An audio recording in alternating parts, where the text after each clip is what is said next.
പ്രാർത്ഥനകൾക്കൊക്കെ പ്രാധാന്യമുണ്ട്. ഈ പ്രാർത്ഥന മാത്രം വിശദീകരിച്ചാൽ ഇതിൻ്റെ പ്രസക്തി പറഞ്ഞാൽ നമ്മുടെ സമയം അങ്ങ് കഴിഞ്ഞു പോകും. ഭയന്നുകൊണ്ട് ഞാൻ പെട്ടെന്ന് ഈ വിഷയം ചുരുക്കി അങ്ങ് പറയാണ്. ബഹുമാനപ്പെട്ട ഒരു ദ്വാരുന്നു, പഠിച്ചോനെ എന്നെ എൻ്റെ കുട്ടിനെയും നിന്നെ 100% അനുസരിക്കുന്നവരാക്കണേ.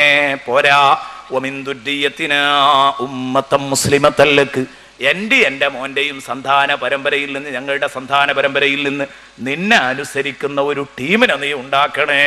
ആ ടീമാണ് ഇന്ന് നമ്മളിലും നമ്മുടെ മക്കളിലും എത്തി നിൽക്കുന്നത്. ഉമ്മത്തം മുസ്ലിമത്തല്ലക്ക്. പക്ഷേ ഈ അനുസരണം പൂർണ്ണമാക്കാൻ നമ്മൾ നോക്കണം. കേവലം പേരിന് മാത്രം ഉമ്മത്ത് മുസ്ലിമയായാ പോരാ, അനുസരിക്കാൻ കഴിയണം. നിന്നെ അനുസരണമുള്ള ഒരു ടീമിനെ ഉണ്ടാക്കണേ പടച്ചോനെ എന്ന് ദ്വാരുന്നു.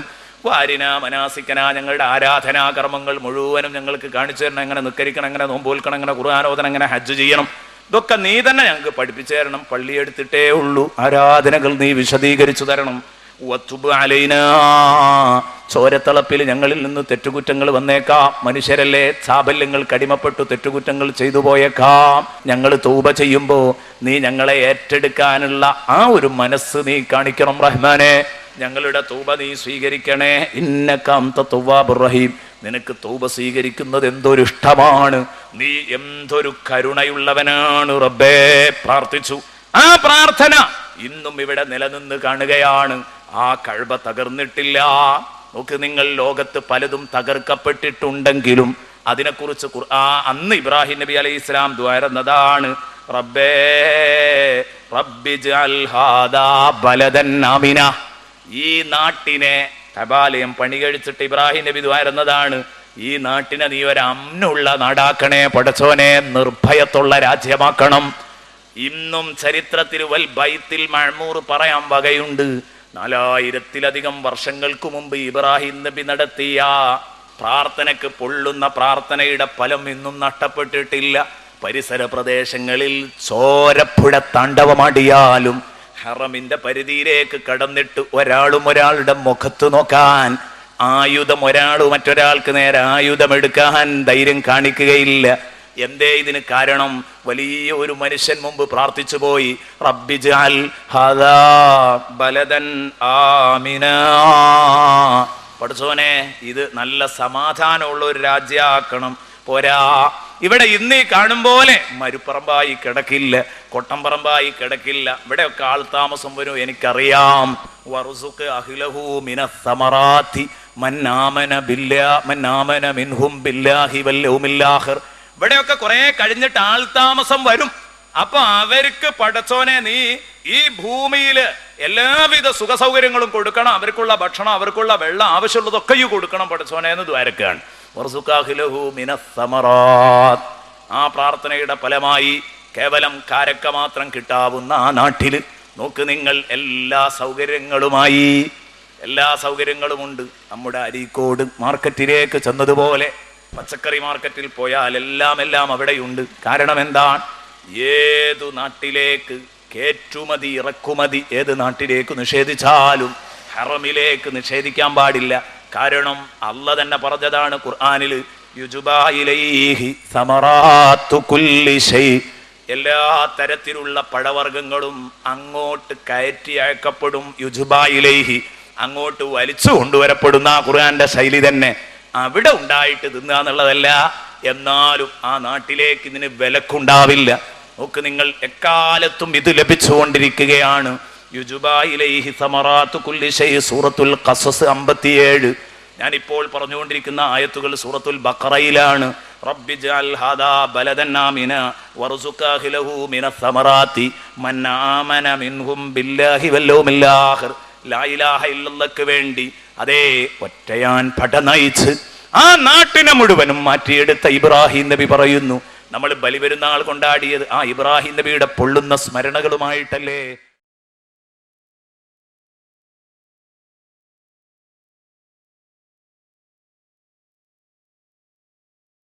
പ്രിയപ്പെട്ട കൂട്ടുകാർ ചിന്തിക്കണം, അന്ന് ഇബ്രാഹിം നബി ദ്വാരക്കുന്നു, പഠിച്ചോനെ യൗമുൽ ആഖിറിലും അള്ളാഹുവിലും വിശ്വസിക്കുന്നവർക്ക് നീ ഭക്ഷണം കൊടുക്കണം.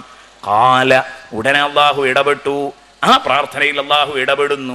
അള്ളാഹു പറഞ്ഞു, വമൻ കഫറ, അതേ സത്യനിഷേധിക്കും കൊടുക്കും. നന്ദി കെട്ടവനും കൊടുക്കും. അതും കൂടെ പറഞ്ഞേക്ക് ഇബ്രാഹിം നബിയെ, ആ പ്രാർത്ഥന നിങ്ങൾ തടയേണ്ട. കാരണം ഈ ഭൂമിയിൽ ഞാൻ റഹ്മാനാണ്, അതുകൊണ്ട് കുറച്ചു കാലം അവനൊക്കെ അടിച്ചു പൊളിച്ച് നടന്നോട്ടെ എന്ന് ഞാൻ തീരുമാനിക്കും. എന്നിട്ട് പിന്നെയാണ് എന്ന് പറഞ്ഞ ശിക്ഷ നടക്കുമ്പോ അന്ന് ഞാൻ അവനെ നരക ശിക്ഷയിലേക്ക് നിർബന്ധിച്ച് കൊണ്ടുവരും. അതേ എത്ര മോശപ്പെട്ട, എത്ര വൃത്തികെട്ട മടക്ക കേന്ദ്രമാണത്. കണ്ടോ നിങ്ങൾ, വിശുദ്ധ ഖുർആനില് അല്ലാഹു റബ്ബുൽ ഇസ്സത്ത് പറയുന്ന ആ പ്രാർത്ഥന ഇന്നും നിലനിൽക്കുകയാണ്. ഈ പ്രാർത്ഥനക്കൊന്നും ഒരു കോട്ടവും ഇപ്പോഴും പറ്റിയിട്ടില്ല. എന്നിട്ട് ദ്വാരുന്നു, റബ്ബെ കബൂലാക്കണം എന്ന് ദ്വാരുന്നു. ഞങ്ങളെ കൂട്ടത്തുനിന്ന് മുസ്ലിമീങ്ങളായ ഉമ്മത്തിനെ കുറെ ഉണ്ടാക്കണം എന്ന് ദ്വാരുന്നു. എന്നിട്ട് അവിടുന്ന് മറ്റൊരു പ്രാർത്ഥന നടത്തി. അതാണ് വൽ ബൈത്തുൽ മഅമൂറിന്റെ ഏറ്റവും വലിയ ഘടകം. റബ്ബനാ വബ്അസ് ഫീഹിം റസൂലം മിൻഹും. ഇവിടെ കുറെ കഴിയുമ്പോൾ ആൾതാമസം വരുന്നുള്ളത് മാത്രമല്ല പടച്ചോനെ എനിക്ക് പറയാനുള്ളത്, ഇവിടെ ആൾതാമസമൊക്കെ വരുന്ന സമയത്ത് അതേ റബ്ബനാ വബ്അസ് ഫീഹിം റസൂലം മിൻഹും, അറബികളുടെ സംസ്കാരങ്ങൾ അതുമായി പരിചയപ്പെട്ട, അവരെ സംസ്കരിക്കാൻ കഴിയുന്ന, അവരുടെ സ്വഭാവങ്ങൾ തിരിച്ചറിയാൻ കഴിയുന്ന ഒരു പ്രവാചകരെ നീ അവരുടെ കൂട്ടത്തിൽ നിന്ന് വരുത്തണേ. ഉണ്ടോ? അവരുടെ കൂട്ടത്തിൽ നിന്ന്, അറേബ്യയിൽ നിന്ന് നീ ഒരു പ്രവാചകരെ കൊണ്ടുവരണേ. റബ്ബനാ വബ്അസ് ഫീഹിം റസൂലൻ മിൻഹും യത്ലൂ അലൈഹിം ആയാതിക വയുഅല്ലിമുഹുൽ കിതാബ വൽ ഹിക്മത വയുസക്കീഹിം. ആ പ്രവാചകർ സല്ലല്ലാഹു അലൈഹി വസല്ലം, ആ മുത്തുനബി വന്നിട്ട് അവർക്ക് ഇങ്ങനെ ഓതിക്കൊടുക്കും, അവരെ സംസ്കരിക്കും, അവർക്ക് നിന്റെ ആയത്തുകൾ ഓതിക്കൊടുക്കും, നിന്റെ ഹിക്മത്ത് അവർക്ക് പറഞ്ഞു കൊടുക്കും, പഠിപ്പിക്കും. അല്ലാഹുവേ, ഇങ്ങനെ ചെയ്യുന്ന ഒരു പ്രവാചകരെ നീ നിയോഗിക്കണം. അതെ, ഈ പ്രവാചകരാരാ? ചരിത്രകാരൻ ശരിക്ക് മഞ്ഞക്കണ്ണട വെക്കാതെയാണോ ചരിത്രം വായിക്കുന്നത്? സമ്മതിക്കേണ്ടി വരും. അറേബ്യയിൽ വന്നിരിക്കുന്ന ഈ പ്രവാചകർ, അവരുടെ കൂട്ടത്തിൽ നിന്ന് അവരിലേക്ക് വന്ന പ്രവാചകര്, അത് ബഹുമാനപ്പെട്ട സയ്യിദുനാ മുഹമ്മദുർ റസൂലുള്ളാഹി തങ്ങളാണ്. ഇതുകൊണ്ടാണ് റസൂലുള്ള പറഞ്ഞത്, 4000-ലധികം വർഷങ്ങളായി റസൂലുള്ളാഹി സ്വല്ലല്ലാഹു അലൈഹി വസല്ലം തങ്ങളുടെ കാലത്ത് തന്നെ 3000-ഓളം വർഷങ്ങൾക്കപ്പുറത്ത് നിന്ന് ഈ വലിയ മനുഷ്യൻ പ്രാർത്ഥിച്ച പ്രാർത്ഥനയുടെ ഫലമാണ് ഞാൻ.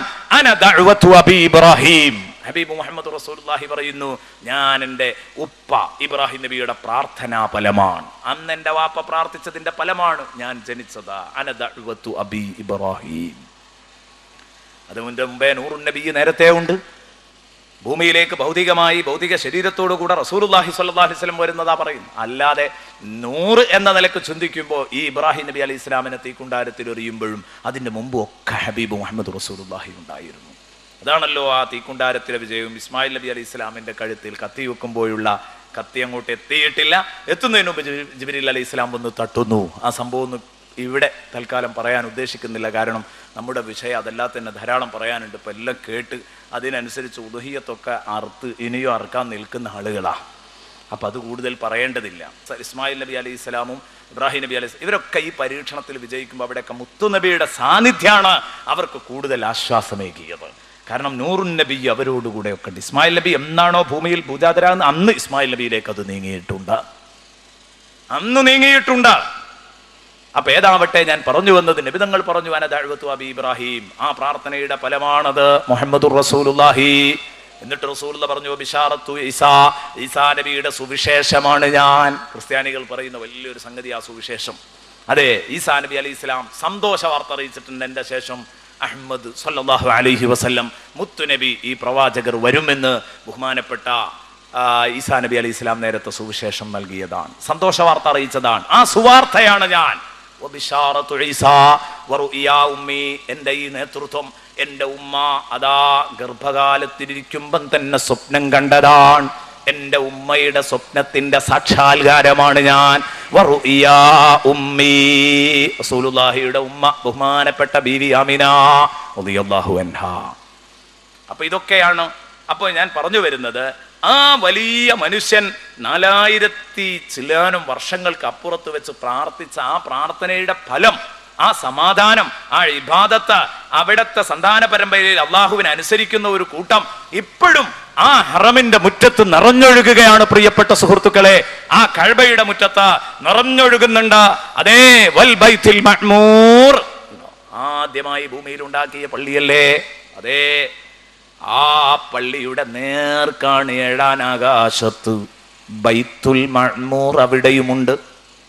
റസൂലുള്ളാഹി തങ്ങൾ പറഞ്ഞു, അവിടെ എന്നും ആ ബൈത്തുൽ മഅ്മൂർ എന്നും ഇബാദത്ത് കൊണ്ട് ധന്യമാണ്. മാലാഖമാരുടെ ഇബാദത്ത് കൊണ്ട് ധന്യമാണ്. മലായികത്തുൽ മുഖറബീന്റെ നബി തങ്ങൾ പറഞ്ഞു, അത് കൃത്യമായി ഭൂമിയുടെ സെന്ററിലാണല്ലോ കഅബ നിൽക്കുന്നത്. അതേ പോയിന്റിലാണ് ആകാശത്ത് ബൈത്തുൽ മഅ്മൂർ ഉള്ളത്. എന്നിട്ട് നബി തങ്ങൾ പറഞ്ഞു, എത്രത്തോളം എന്നറിയോ? ലൗ ഖറ ലഖറ അലൈഹാ. മുഹമ്മദുർ റസൂലുള്ളാഹി പറഞ്ഞു, ബൈത്തുൽ മഅ്മൂരി ഹിയാലൽ കഅബ, ബൈത്തുൽ മഅ്മൂർ കഅബയുടെ നേർക്കാണ്. ലൗ ഖറ ലഖറ അലൈഹാ, അതങ്ങോട്ട് പൊളിഞ്ഞു വീഴുകയാണെങ്കിൽ കൃത്യമായിട്ട് കഅബയുടെ മുകളിലായിരിക്കുമെന്ന് മുഹമ്മദുർ റസൂലുള്ളാഹി. ഈ ബൈത്തുൽ മഅ്മൂർ സാക്ഷിയാണ്. എവിടെ? ഭൂമിയിലും ആകാശത്തുമുള്ള ബൈത്തുൽ മഅ്മൂർ. അതും കൂടെ വിശദീകരിച്ച മുഫസ്സിറുകളുണ്ട്. എന്തിന്? ഇന്ന അദാബ റബ്ബിക ലവാഖി. അതേ, ഈ ഇബ്രാഹിം നബി പറഞ്ഞ ഈ കാര്യങ്ങളൊക്കെ ഇന്നും ആർക്കും നിഷേധിക്കാൻ പറ്റുന്നില്ലെങ്കിൽ, ആ സമാധാനം അവിടെ നിലനിൽക്കുന്നുണ്ടെങ്കിൽ, ഇതാ പടച്ച റബ്ബ് എന്നോടും നിങ്ങളോടും ചോദിക്കുകയാണ്. അന്ന് ഇബ്രാഹിം നബി വിളിച്ച വിളിക്ക് ലബ്ബൈക പറഞ്ഞ് അതാ കോടികൾ അവിടെ എത്തുന്നു. അവരോടൊക്കെയായി അതാ ചോദിക്കുന്നു വിശുദ്ധ ഖുർആൻ. ആ ഇബ്രാഹിം നബി പറഞ്ഞ എല്ലാം നടന്നെങ്കിൽ, ആ ഇബ്രാഹിം നബി ഇതിന്റെ ഒക്കെ മുമ്പ് പറഞ്ഞതെന്താണ്? ലാ ഇലാഹ ഇല്ലല്ലാഹ്. അത് സത്യമല്ലേ കൂട്ടരെ? സത്യമാണ്. ആ ഇബ്രാഹിം നബി വിളിച്ചു പറഞ്ഞു പോയത് പരലോകത്ത് വേറെ ഒരു ജീവിതം വരാനുണ്ടെന്നല്ലേ? അപ്പൊ ഇബ്രാഹിം നബി പറഞ്ഞ ഈ വിഷയങ്ങളൊക്കെ നിലനിൽക്കുന്നുണ്ട്, ഒരു കുഴപ്പവുമില്ലാതെങ്കിൽ എങ്ങനെ അള്ളാഹുവിന്റെ ശിക്ഷ നടക്കാനുള്ളതാണ് എന്ന് പറഞ്ഞത് മാത്രം പൊള്ളാകും? ആവാൻ പാടില്ല. ഇബ്രാഹിം നബി പറഞ്ഞ അതൊക്കെ ഇന്നും നിലനിൽക്കുന്നുണ്ടെങ്കിൽ, അതാ ചരിത്രങ്ങൾ ഉടങ്ങിക്കിടക്കുന്ന കഅബ സാക്ഷിയാണ് കേട്ടോ. ഈ കഅബയെ ചുറ്റിപ്പറ്റി എന്തെല്ലാം, ആരെല്ലാം, ഏതെല്ലാം ആളുകൾ പരലോകമുണ്ടെന്ന് പറഞ്ഞിട്ടുണ്ടോ? ഈ കഅബ സത്യമാണ്. ഇന്ന അദാബ റബ്ബിക ലവാഖി. നിശ്ചയം നബിയെ, അങ്ങയുടെ രക്ഷിതാവിന്റെ അദാബ് നടക്കാനുള്ളതാണ്. ഇനി അല്ലാഹു പറയുന്നു, വസ്സഖ്ഫിൽ മർഫൂഉ. വസ്സഖ്ഫിൽ മർഫൂഉ, അതാ മുകൾ ഭാഗത്തേക്ക് ഉയർത്തപ്പെട്ട, ഉയർന്നു നിൽക്കുന്ന ആ മേൽക്കൂര സാക്ഷിയാണ്. വാനലോകം സാക്ഷിയാണ്. ഇന്ന അദാബ റബ്ബിക ലവാഖി. ഇനി അങ്ങോട്ടാ വരുന്നത്. ഞാൻ നേരത്തെ പറഞ്ഞത് എത്ര പറഞ്ഞാലും തീരാത്ത ഒരു ബഹ്റ ബൈത്തുൽ മഅ്മൂറിനെ കുറിച്ച് വളരെ കൂടുതലായി പറയാനുണ്ട്, കഅബയെ കുറിച്ച്. കാരണം എന്താ? ഈ പരിശുദ്ധ ഖുർആൻ ഇറങ്ങുമ്പോൾ പക്ഷെ ആരെങ്കിലും അത് തകർക്കാൻ വന്നാൽ അവർ പാഠം പഠിക്കും. അതിനും ചരിത്രത്തിൽ തെളിവാടെ കിടക്കുകയാണ് ആനക്കലഹ സംഭവം. വേറെ ഒരാൾക്കും ജീവിതത്തിൽ അതിന് ധൈര്യം വന്നിട്ടില്ല അതിലേക്കൊന്ന് കണ്ണുയർത്താൻ. കാരണം എന്താ? ചരിത്രത്തിൽ അവിടെ കിടക്കുന്നു മായാതെ ആനക്കലഹ സംഭവം. അതിന് സാക്ഷികളാണ് ആര്? ഖുർആൻ ആദ്യമായിട്ട് ഇറങ്ങുന്ന ഖുർആനിന്റെ ഒന്നാമത്തെ സംബോധിതർ. അത് കണ്ടു നിൽക്കുന്നോല അവരോടാ പറയുന്നത്, വൽ ബൈത്തുൽ മഅ്മൂർ വസ്സഖ്ഫിൽ മർഫൂഉ. മേൽക്കൂരയായി ഉയർത്തപ്പെട്ടു നിൽക്കുന്ന നീലാകാശം സാക്ഷിയാണ്. വസ്സഖ്ഫിൽ മർഫൂഉ. എന്തേ അല്ലാഹു റബ്ബുൽ ഇസ്സത്ത് ആകാശലോകത്തെ പിടിച്ച് സത്യം ചെയ്തത്? ഇന്ന അദാബ റബ്ബിക ലവാഖി എന്ന് പറയാൻ. ഈ പ്രഖ്യാപനം നിങ്ങൾക്ക് വിശ്വാസമാവണമെങ്കിൽ നിങ്ങൾ ആ ആകാശത്തിലേക്ക് ചിന്തിക്കണം. എന്താ ആകാശത്തുള്ളത്? ആകാശം ഒരു അത്ഭുത സൃഷ്ടിയാണ്. അള്ളാഹുവിന്റെ സൃഷ്ടികളുടെ കൂട്ടത്തില് ഏറ്റവും അത്ഭുതമുള്ള സൃഷ്ടി ഏതാന്ന് ചോദിച്ചാൽ അത് ആകാശം അല്ലേ? മനുഷ്യൻ വലിയ അത്ഭുതമാണ്, അത് വേറെ വിഷയം. പക്ഷെ യഥാർത്ഥത്തിൽ ഒരു പിടികിട്ടാ രഹസ്യമായി കിടക്കുന്ന ഒരു സംഗതിയാണ് ആകാശം. തീർച്ചയായും ഞാൻ വെറുതെ പറയല്ല. നോക്ക് നിങ്ങൾ, അല്ലാഹു തആല പറയുന്നത്, ഞാനത് വിശദീകരിക്കാൻ സമയമില്ലാത്തത് കൊണ്ട് ഒറ്റ വാക്കിൽ പറഞ്ഞു ചുരുക്കുന്നു. സൂറത്തുൽ മുൽക്കിലെ ഒരു വാക്ക്, അത് മാത്രം മതി അത് പഠിക്കാൻ. അല്ലദീ ഖലഖ സബ്അ സമാവാതിൻ തിബാഖാ മാ തറാ ഫീ ഖൽഖിർ റഹ്മാനി മിൻ തഫാവുത് ഫർജിഇൽ ബസറ ഹൽ തറാ മിൻ ഫുതൂർ. അല്ലാഹു പറയാണ്, എന്തൊരു ഭംഗിയുള്ള ആകാശം. അല്ലാഹു റബ്ബുൽ ഇസ്സത്ത് അജയ്യനാണ്, അജയ്യനാണ് റബ്ബ്. അല്ലാഹു റബ്ബുൽ ഇസ്സത്ത് യോഗ്യനാണ്. വഹുവൽ അസീസുൽ ഗഫൂർ. ആദ്യം പ്രഖ്യാപിച്ചു. എന്നിട്ട് പറയുന്നു, ആരാണ് അള്ളാഹു? അള്ളാഹുവിന്റെ ശക്തി, അള്ളാഹുവിന്റെ ഇസ്സത്ത് കാണണമെങ്കിൽ ആകാശത്തേക്ക് നോക്കുക. അല്ലദീ ഖലഖ സബ്അ സമാവാതിൻ തിബാഖ, 7 ആകാശങ്ങളെ തട്ടുതട്ടായി പടച്ചു വെച്ചവനാണ് അവൻ. കണ്ടോ? എന്നിട്ട് ശേഷമുള്ള അതും കൂടെ പറഞ്ഞിട്ട് പറയാം. മാ തറാ ഫീ ഖൽഖിർ റഹ്മാനി മിൻ തഫാവുത്, ഇല്ല, കരുണാമയനായ റബ്ബ്, റഹ്മാനായ റബ്ബ്, ഈ ഭൂമിയിൽ അനുസരിച്ചവരെയോ അനുസരിക്കാത്തവരെയോ അനുഗ്രഹിക്കുന്ന റബ്ബ്, ആ റബ്ബിന്റെ സൃഷ്ടിപ്പിൽ നിങ്ങൾക്ക് ഒരു നേരിയ വ്യത്യാസം പോലും കണ്ടുപിടിക്കാൻ കഴിയില്ല മനുഷ്യ നിനക്ക്. മാ തറാ ഫീ ഖൽഖിർ റഹ്മാനി മിൻ തഫാവുത്. എന്നിട്ട് ഖുർആൻ പറയുന്നു, ഒരു തവണ നോക്കിയിട്ട് കണ്ടില്ലെങ്കിൽ ഫർജിഇൽ ബസറ, ഒരു തവണയും കൂടെ കണ്ണ് ആകാശത്തേക്ക് അയച്ചോ. ഫർജിഇൽ ബസറ, ഒരു തവണയും കൂടെ കണ്ണ് മേലോട്ടയക്ക്. എന്തിന്? ഹൽ തറാ മിൻ ഫുതൂർ, എവിടെയെങ്കിലും ഒരു വിള്ളലുണ്ടോ ഒന്ന് നോക്ക. എവിടെയെങ്കിലും ഒരു ഗ്യാപ്പ് അടഞ്ഞു കിടക്കാത്തതുണ്ടോ? ഒരു വിള്ളലുണ്ടോ? ഓസോൺ പാളികളൊക്കെ ഇതിന് വലിയ ഉദാഹരണമാണ്. സഖ്ഫം മഹ്ഫൂദ എന്ന് വിശുദ്ധ ഖുർആനിൽ അല്ലാഹു പറഞ്ഞു, നിങ്ങളുടെ മുകളിൽ ഒരു സുരക്ഷിത തട്ടുണ്ടാകും. അല്ലേ? ഓസോൺ പാളി ഇല്ലെങ്കിൽ നമ്മുടെ കഥ എന്തായിരിക്കും? ജീവിതം എത്രമാത്രം ദുരിതപൂർണമായിരിക്കും. അതൊക്കെ അതിന്റെ ഉദാഹരണങ്ങൾ. അതാ പറഞ്ഞു, ഇതൊക്കെ പറഞ്ഞെങ്കിലേ ഇത് ബോധ്യപ്പെടുള്ളൂ. എത്രമാത്രം ജീവിതം ദുരിതപൂർണ്ണമാകുമായിരുന്നു. അപ്പോഴാണ് അള്ളാഹു ഈ ആകാശ ലോകത്തെ പിടിച്ച് സത്യം ചെയ്തിട്ട് അള്ളാഹ് പറയാം, ഒന്ന് നോക്ക്, എവിടെയെങ്കിലും ഒരു വിള്ളലുണ്ടോ? ഓസോൺ പാളിക്ക് വിള്ളൽ കുടുങ്ങിയപ്പോൾ ഓസോൺ പാളി വിള്ളുന്നു എന്ന് പറഞ്ഞിട്ട് വിള്ളാൻ തുടങ്ങുന്നു എന്ന് പറഞ്ഞിട്ട് ഭയങ്കര പ്രശ്നം ഉണ്ടാക്കി ഇടക്കാൽ. പിന്നെ പത്രത്തിൽ നമ്മൾ വായിച്ചു അത് സ്വയം കൂടി, അല്ലേ? അപ്പൊ ഒരു ചെറിയ സുഷിരം വീണ് കഴിഞ്ഞാൽ വലിയ അപകടമാണെന്നുള്ളത് അതൊക്കെ നമ്മൾ അറിയിക്കുന്നത്. എൻ്റെ പ്രിയപ്പെട്ട സുഹൃത്തെ, അള്ളാഹു പറയുന്ന, ഒരിക്കൽ നോക്കിയിട്ട് കണ്ടില്ലെങ്കിൽ ഫർജിൽ ബസറ, വീണ്ടും ആവർത്തിച്ച് നോക്കിക്കോ, കണ്ണ് ആകാശത്തേക്ക് അയച്ചോ. ഹൽ തറാ മിൻ ഫുതൂർ, എവിടെയെങ്കിലും ഒരു വിടവുണ്ടോ, വിള്ളലുണ്ടോ? നിർത്തിയില്ല പടച്ചോൻ, പിന്നെയും പറയാണ് സുമ്മർജിഇൽ ബസറ കറതൈൻ, ഇനിയും വേണമെങ്കിൽ ഒരു 2 ആവർത്തിയും കൂടെ ആവർത്തിച്ച് നോക്ക്. എന്താ അതിന്റെ അർത്ഥം? മഹാന്മാർ പറഞ്ഞു, നിനക്ക് കഴിയുന്നത്ര നോക്കാന്ന് അതിന്റെ അർത്ഥം. സുമ്മർജിഇൽ ബസറ, 2 വട്ടം നോക്കാൻ പറഞ്ഞു. പിന്നെ അല്ലാഹു പറയാ, ഇനിയൊരു 2 ആവർത്തിയും കൂടെ നോക്കിക്കളാ എന്ന് പറഞ്ഞാൽ നീ ഖിയാമം വരെ നോക്കിക്കോ. ആകാശ ലോകത്തേക്ക് വാന നിരീക്ഷകരോട്. ആരോടാ പറയുന്നത്? പാടത്ത് കൊത്തുന്ന പക്കാ കർഷകനോടല്ല. എന്റെ പ്രിയപ്പെട്ട സഹോദരന്മാർ ചിന്തിക്കണം, ഗ്രാമീണരായ നമ്മൾ ചിന്തിക്കണം. ഇതൊരു പാടത്ത് പണിയെടുക്കുന്ന പക്കാ കർഷകനോടുള്ള വാക്കല്ല അള്ളാഹുവിന്റെ. പിന്നെയോ ഗോളശാസ്ത്രജ്ഞനോട്, വാന നിരീക്ഷകരോട് അള്ളാഹു പറയാൻ, ധൈര്യം ഉണ്ടെങ്കിൽ നോക്കടാ, നോക്കിയിട്ട് എവിടെയെങ്കിലും ഒരു കുഴപ്പം കണ്ടുപിടിക്കാൻ കഴിയോ എന്നല്ല, ഈ ആകാശ ലോകത്തിന്റെ അത്ഭുതം നിങ്ങൾക്ക് കണ്ടെത്താൻ കഴിയോ? കേട്ടോ പറയുന്നത്, സുമ്മർജിഇൽ ബസറ കറതൈൻ യൻഖലിബു ഇലൈക്കൽ ബസറു ഖാസിഅൻ വഹുവ ഹസീർ. ഇങ്ങനെ ഖുർആനിൽ മറ്റൊരു വിഷയത്തെ കുറിച്ച് പറഞ്ഞത് കാണാൻ കഴിയില്ല. നോക്ക, നിന്റെ കണ്ണ് പരാജയപ്പെട്ട് തിരിച്ചിങ്ങ് വരും. എന്താ അതിന്റെ അർത്ഥം? ആകാശ ലോകത്തിന്റെ പുതുമ, അതിലെ അത്ഭുതങ്ങൾ, ആ വിസ്മയ ലോകത്തെ മുഴുവൻ മനസ്സിലാക്കി കളയാന്ന് വേണ്ടട്ടോ. സനുരീഹിം ആയാത്തിന ഫിൽ ആഫാഖ്. കുറെ അങ്ങനെ കണ്ടുപിടിക്കും. വർഷങ്ങൾ കഴിയുമ്പോൾ പമ്പിളി കുമ്പിളിൽ വെള്ളമുണ്ട് എന്ന് പറഞ്ഞു. അതെ, ഓരോന്നും ഇങ്ങനെ കണ്ടുപിടിച്ചുകൊണ്ടിരിക്കും. പക്ഷെ ഇപ്പോഴും 7 ആകാശം ഉണ്ടെന്ന് ശാസ്ത്രം അംഗീകരിക്കുന്നുണ്ടോ? ഇല്ല. അത് വിചാരിച്ച് നമ്മളത് നിഷേധിക്കണോ? വേണ്ട. ചെരുപ്പിനൊപ്പിച്ച് കാല് മുറിക്കുന്ന കുറെ ആളുകളുണ്ട് മുസ്ലിം ചിന്തകരുടെ കൂട്ടത്തിലും. 7 ആകാശം ഇല്ല എന്ന് ശാസ്ത്രം പറയുമ്പോൾ 1-ാം ആകാശത്തിന്റെ ഉള്ളിപ്പാട പോലെയുള്ള ആ അട്ടികളെ കുറിച്ചാണ് 7 ആകാശം എന്ന് ഖുർആൻ പറഞ്ഞത് എന്ന് പറയുന്ന എഴുത്തുകാർ ഇപ്പോഴും ഉണ്ട്. നാം പറയുന്നു, ഇത് വെളുക്കാൻ തേച്ചത് പാണ്ടാകും. എന്താ കാരണം? റസൂലുള്ള പഠിപ്പിച്ചതാ 7 ആകാശം ഉണ്ടെന്നും ആ ഖുർആൻ പഠിപ്പിച്ചു. റസൂലുള്ള പഠിപ്പിച്ചു ഓരോ ആകാശത്തിന്റെ ഇടയിൽ 500 500 കൊല്ലത്തെ വൈദൂരുണ്ട് നാം മുഹമ്മദ് റസൂലുള്ളാഹി പഠിപ്പിച്ചത്. ഖുർആൻ പറയുന്നു, തിബാഖ, അട്ടി അട്ടിയായി തട്ടുതട്ടായിട്ടാണ് 7 ആകാശവും കിടക്കുന്നത്. ഞാൻ ഇതേ വിഷയത്തിൽ കൂടുതൽ പഠിച്ച ആളാണ് നമ്മുടെ ബഹുമാനപ്പെട്ട അബ്ദുസലാം സാറ്. കൊച്ചിയിലുള്ള ISRO ആയിരുന്ന, പഴയ ISRO ശാസ്ത്രജ്ഞനായിരുന്നു. അയാളോട് ഞാൻ ഒരിക്കൽ ചോദിച്ചു, ഇതിനെക്കുറിച്ച് എന്താണ് സാറേ നിങ്ങളുടെ അഭിപ്രായം? അപ്പൊ അദ്ദേഹം എന്നോട് പറഞ്ഞു, സഖാഫി, അതിന് തിടുക്കം കൂട്ടണ്ട. കാരണം ഈ ശാസ്ത്രം ഇങ്ങനെ ദിവസം പുരോഗമിച്ചുകൊണ്ടിരിക്കുക. അപ്പൊ ഇവരിങ്ങനെ മാറ്റി പറയും. അപ്പൊ ഈ ഉള്ളിപ്പാടയാണ് ഉള്ളിത്തോടാന്നൊക്കെ നമ്മൾ പറഞ്ഞാൽ നാളെ നമ്മൾ അള്ളാന്റെ കലാമ് മാറ്റേണ്ടി വരും. അള്ളാഹ് വ്യക്തമായിട്ട് പറഞ്ഞല്ലോ 7 ആകാശം ഉണ്ട്. റസൂലും പറഞ്ഞില്ലേ, ഇത് സഹിയായ ഹദീസല്ലേ? ആണ്. എന്നാൽ ധൈര്യമായിട്ട് നടന്നോളൂ. ഇവരൊക്കെ അങ്ങനെ എത്തും. അപ്പൊ ഇവരിപ്പോഴും 1-ാം ആകാശത്തിന്റെ ഒരു ഭാഗം പോലും കണ്ടെത്തിയിട്ടില്ല. സത്യത. ഇപ്പൊ അമ്പിളി കുമ്പിളിൽ വെള്ളമുണ്ട് എന്ന് പറഞ്ഞ അന്നത്തെ പത്രത്തില്, ഇംഗ്ലീഷ് പത്രത്തിൽ അന്ന് വന്നിരുന്നു.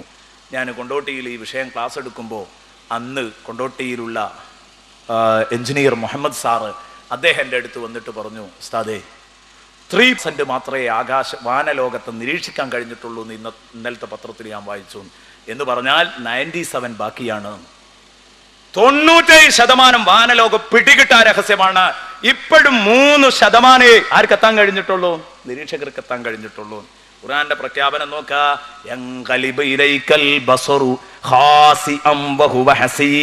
പരാജയപ്പെട്ട് ഖേദപൂർവം നിന്റെ കണ്ണ് തിരിച്ചു ഭൂമിയിലേക്ക് തന്നെ വരും. ഇതെന്തൊരത്ഭുതം എന്ന് പറയുന്നിയ ആകാശലോകത്തിന്റെ സൃഷ്ടിപ്പിന്റെ പുതുമയിൽ നീ അന്തം വിട്ടു നിൽക്കും ഖുർആൻ പറയുന്ന. അതുകൊണ്ട് തന്നെയാണ് ഇതിനെക്കുറിച്ച് ഇങ്ങനെ പറയാനും കാരണം. നമുക്കിങ്ങള് ഇതൊക്കെ വെച്ചിട്ട് അള്ളാഹു പറയാണ് വസ്സഖ്ഫിൽ മർഫൂഉ, ഈ വാനലോകം സാക്ഷിയാണ്. ഇതൊക്കെ ഞാൻ പറഞ്ഞതുപോലെയാണ് നടക്കുന്നതെങ്കിൽ പിന്നെ ഇത് ഒരു വലിയ തെളിവാണ്. കാരണം എന്താണോ ഖുർആൻ പറഞ്ഞ അവിടത്തേക്ക് ഇങ്ങനെ എത്തുകയാണ്. അന്വേഷണങ്ങളും പരീക്ഷണങ്ങളും ഒക്കെ അങ്ങോട്ട് എത്തുകയാണ്. അപ്പൊ എന്താ, അത് മാത്രം ശരിയാണെന്നും ഇത് മാത്രം തെറ്റാണെന്നും വരാൻ പറ്റില്ലല്ലോ. ഇന്ന അദാബ റബ്ബിക ലവാഖി.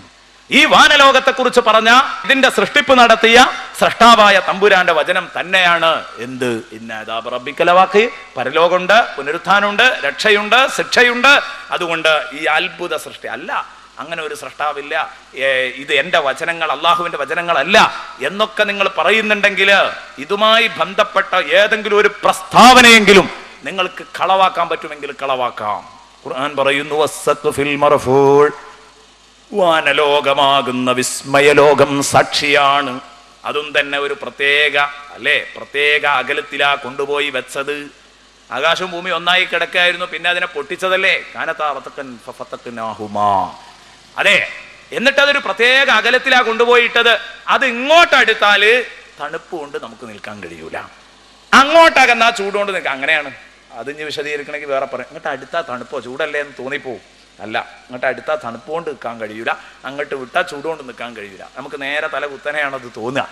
അത് വേഗം മനസ്സിലാക്കണമെങ്കിൽ മലയുടെയൊക്കെ മുകളിൽ കയറുമ്പോഴുള്ള തണുപ്പ് പെട്ടെന്ന് അത് ബോധ്യപ്പെടുത്തി തരും. ആ സത്യം അത് വേറെ ഒരു തിയറിയിലൂടെ സ്ഥാപിക്കേണ്ടതാണ്. തൽക്കാലം സമയക്കുറവുകൊണ്ട് ഞാൻ അതിലേക്കൊന്നും വരുന്നില്ല. വസ്സഖ്ഫിൽ മർഫൂഉ, ഉറപ്പാണ്, വാനലോകം സാക്ഷിയാണ്. ഇന്ന അദാബ റബ്ബിക ലവാഖി. ഒറ്റ വാക്കും കൂടെ അതും കൂടെ അങ്ങ് പറഞ്ഞിട്ട് ഇൻഷാ അല്ലാഹ് നമുക്ക് വളരെ അത്യാവശ്യമായ ചില കാര്യങ്ങളാണ് നിങ്ങളോട് ഇന്ന് ജീവിതത്തിൽ പകർത്താനുമായി ബന്ധപ്പെട്ട് പറയാനുള്ളത്.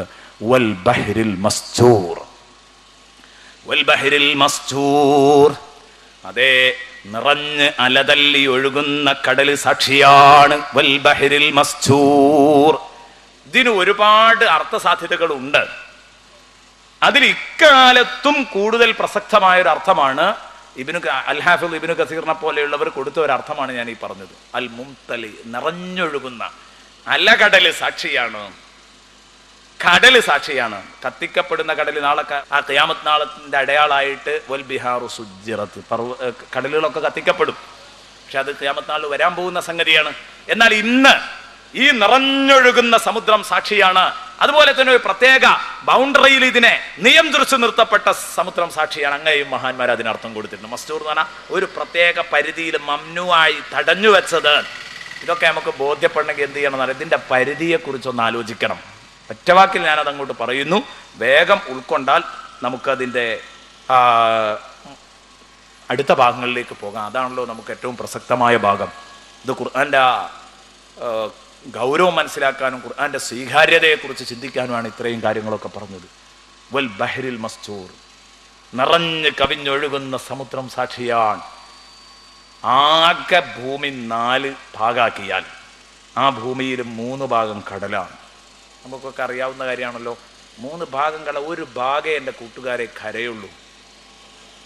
അപ്പൊ ആ കരയിലേക്ക് ഈ സമുദ്രത്തെ ഒരു പ്രത്യേക പരിധിയിൽ അല്ലാഹു തആല പിടിച്ചു നിർത്തിയാൽ അതൊരു സംഭവം തന്നെയാണ്, അല്ലെ? 3 ഇരട്ടി സമുദ്രം. ആ സമുദ്രം ഒന്ന് വേണമെന്ന് കരുതിയ ഒന്നങ്ങോട്ട്, അല്ലെ? അതാണ് സുനാമി തിരമാലകളൊക്കെ അതിന്റെ ചെറിയ ചെറിയ സൂചനകളാണ്.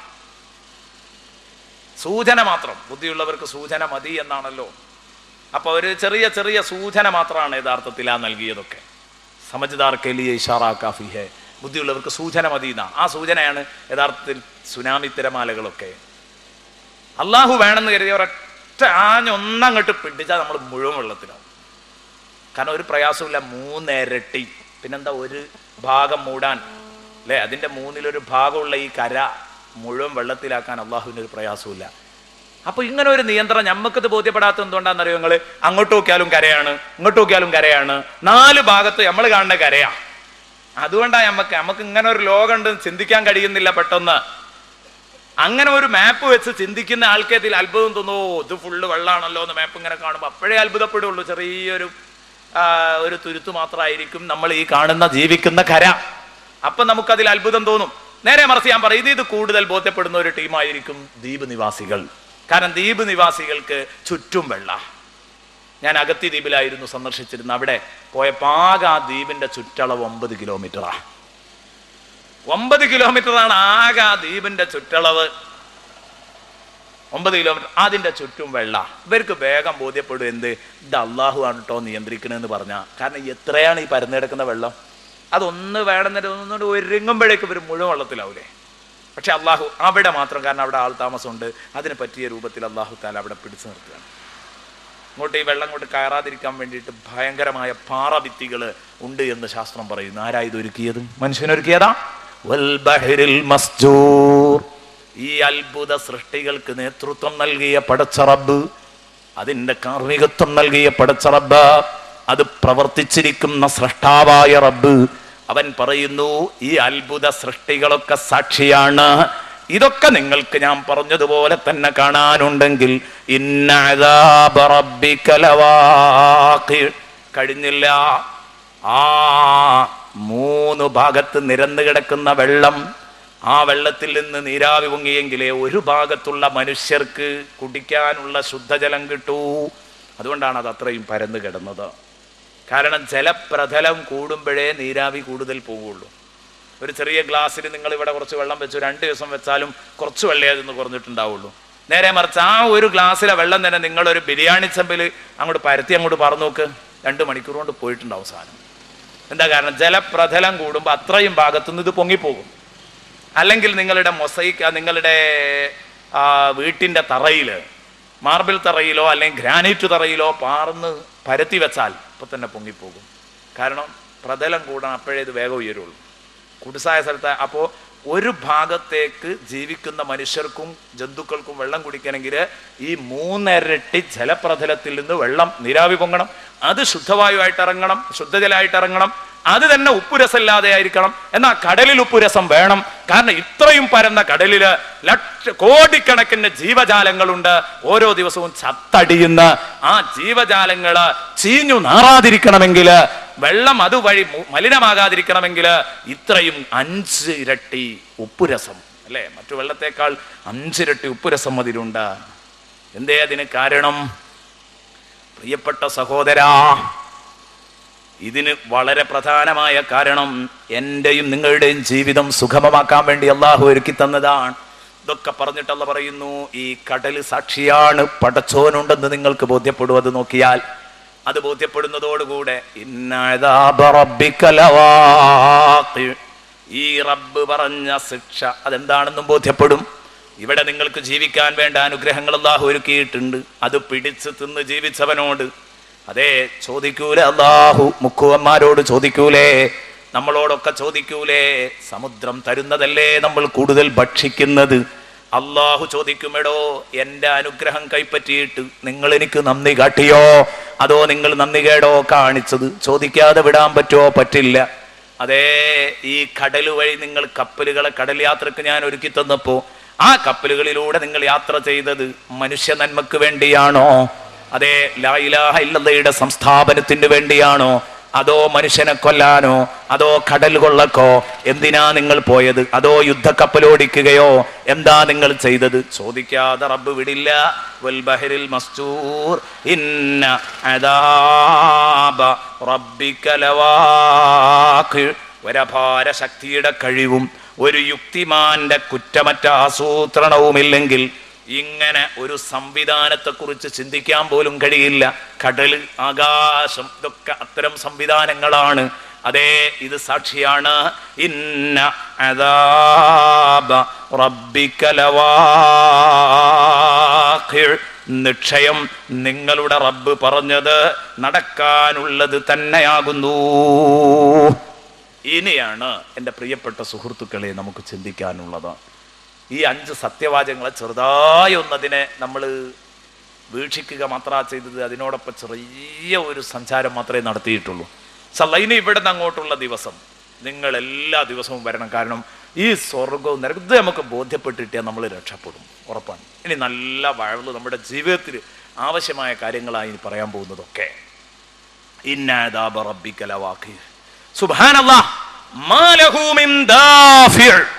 അല്ലാഹു പറയുന്നു, ആ ശിക്ഷ വരുന്ന സമയത്ത് അതിനെ പ്രതിരോധിക്കാൻ പറ്റുന്ന ഒരാൺകുട്ടിയും ഉണ്ടാവില്ല. ഈ പരലോകം ഉണ്ടാകട്ടോ, ആ നരകവും സ്വർഗവും ഒക്കെ വന്നാല്, ആ പരലോകം ഉണ്ടായാല്, ആ നരകം വന്നാല്, അള്ളാഹുവിന്റെ ശിക്ഷ വന്നാല് നിങ്ങൾക്കതിനെ പ്രതിരോധിക്കാൻ കഴിയില്ല.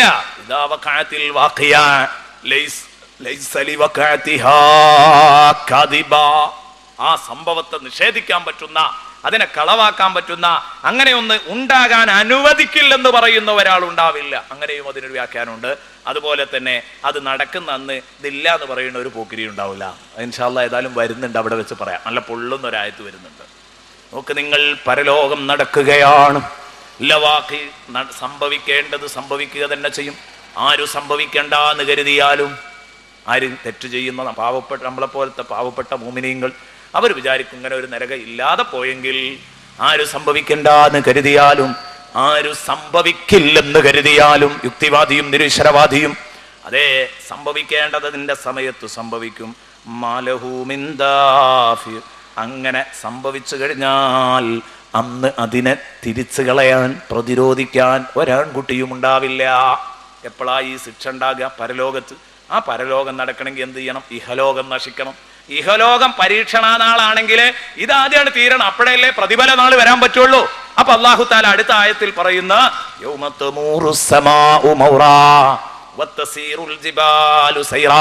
ഇന്ന് ഞങ്ങൾ കാണുന്ന നേരത്തെ പറഞ്ഞ ഭദ്രമായ ആകാശമില്ലേ, ആ ആകാശം ആടിയുലയുന്ന ഒരു ദിവസം വരാനുണ്ട്. അത് പൊട്ടി പൊട്ടി വീഴുന്ന ആടിയുലയും, അതിനോടനുബന്ധിച്ച് പൊട്ടി വീഴും, ഉതിർന്ന് വീഴും. അതൊക്കെ ഖുർആനിൽ മറ്റു സ്ഥലങ്ങളിൽ പറയുന്നുണ്ട്. അപ്പൊ ആകാശലോകം, സുഭദ്രമായ ആകാശം തകരും.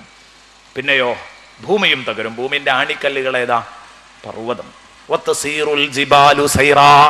പർവ്വതങ്ങൾ ഭൂമിയുടെ ആണിക്കല്ലുകളാണ്. പഴയ കാലത്തൊക്കെ ഉസ്താദുമാരെ പരിഹസിച്ചിരുന്നു, ശാസ്ത്രം പരിഹസിച്ചിരുന്നു. കാരണം എന്താ? ഭൂമി ആണിയാക്കിയിരിക്കുന്നു, ഔത്താദാക്കിയിരിക്കുന്നു എന്ന് പറഞ്ഞപ്പോ അവര് പറഞ്ഞു, എന്ത് ആണി, എന്താണിക്കല്ലുകളാണ് ഭൂമി, നമുക്കത് മനസ്സിലാകുന്നില്ല.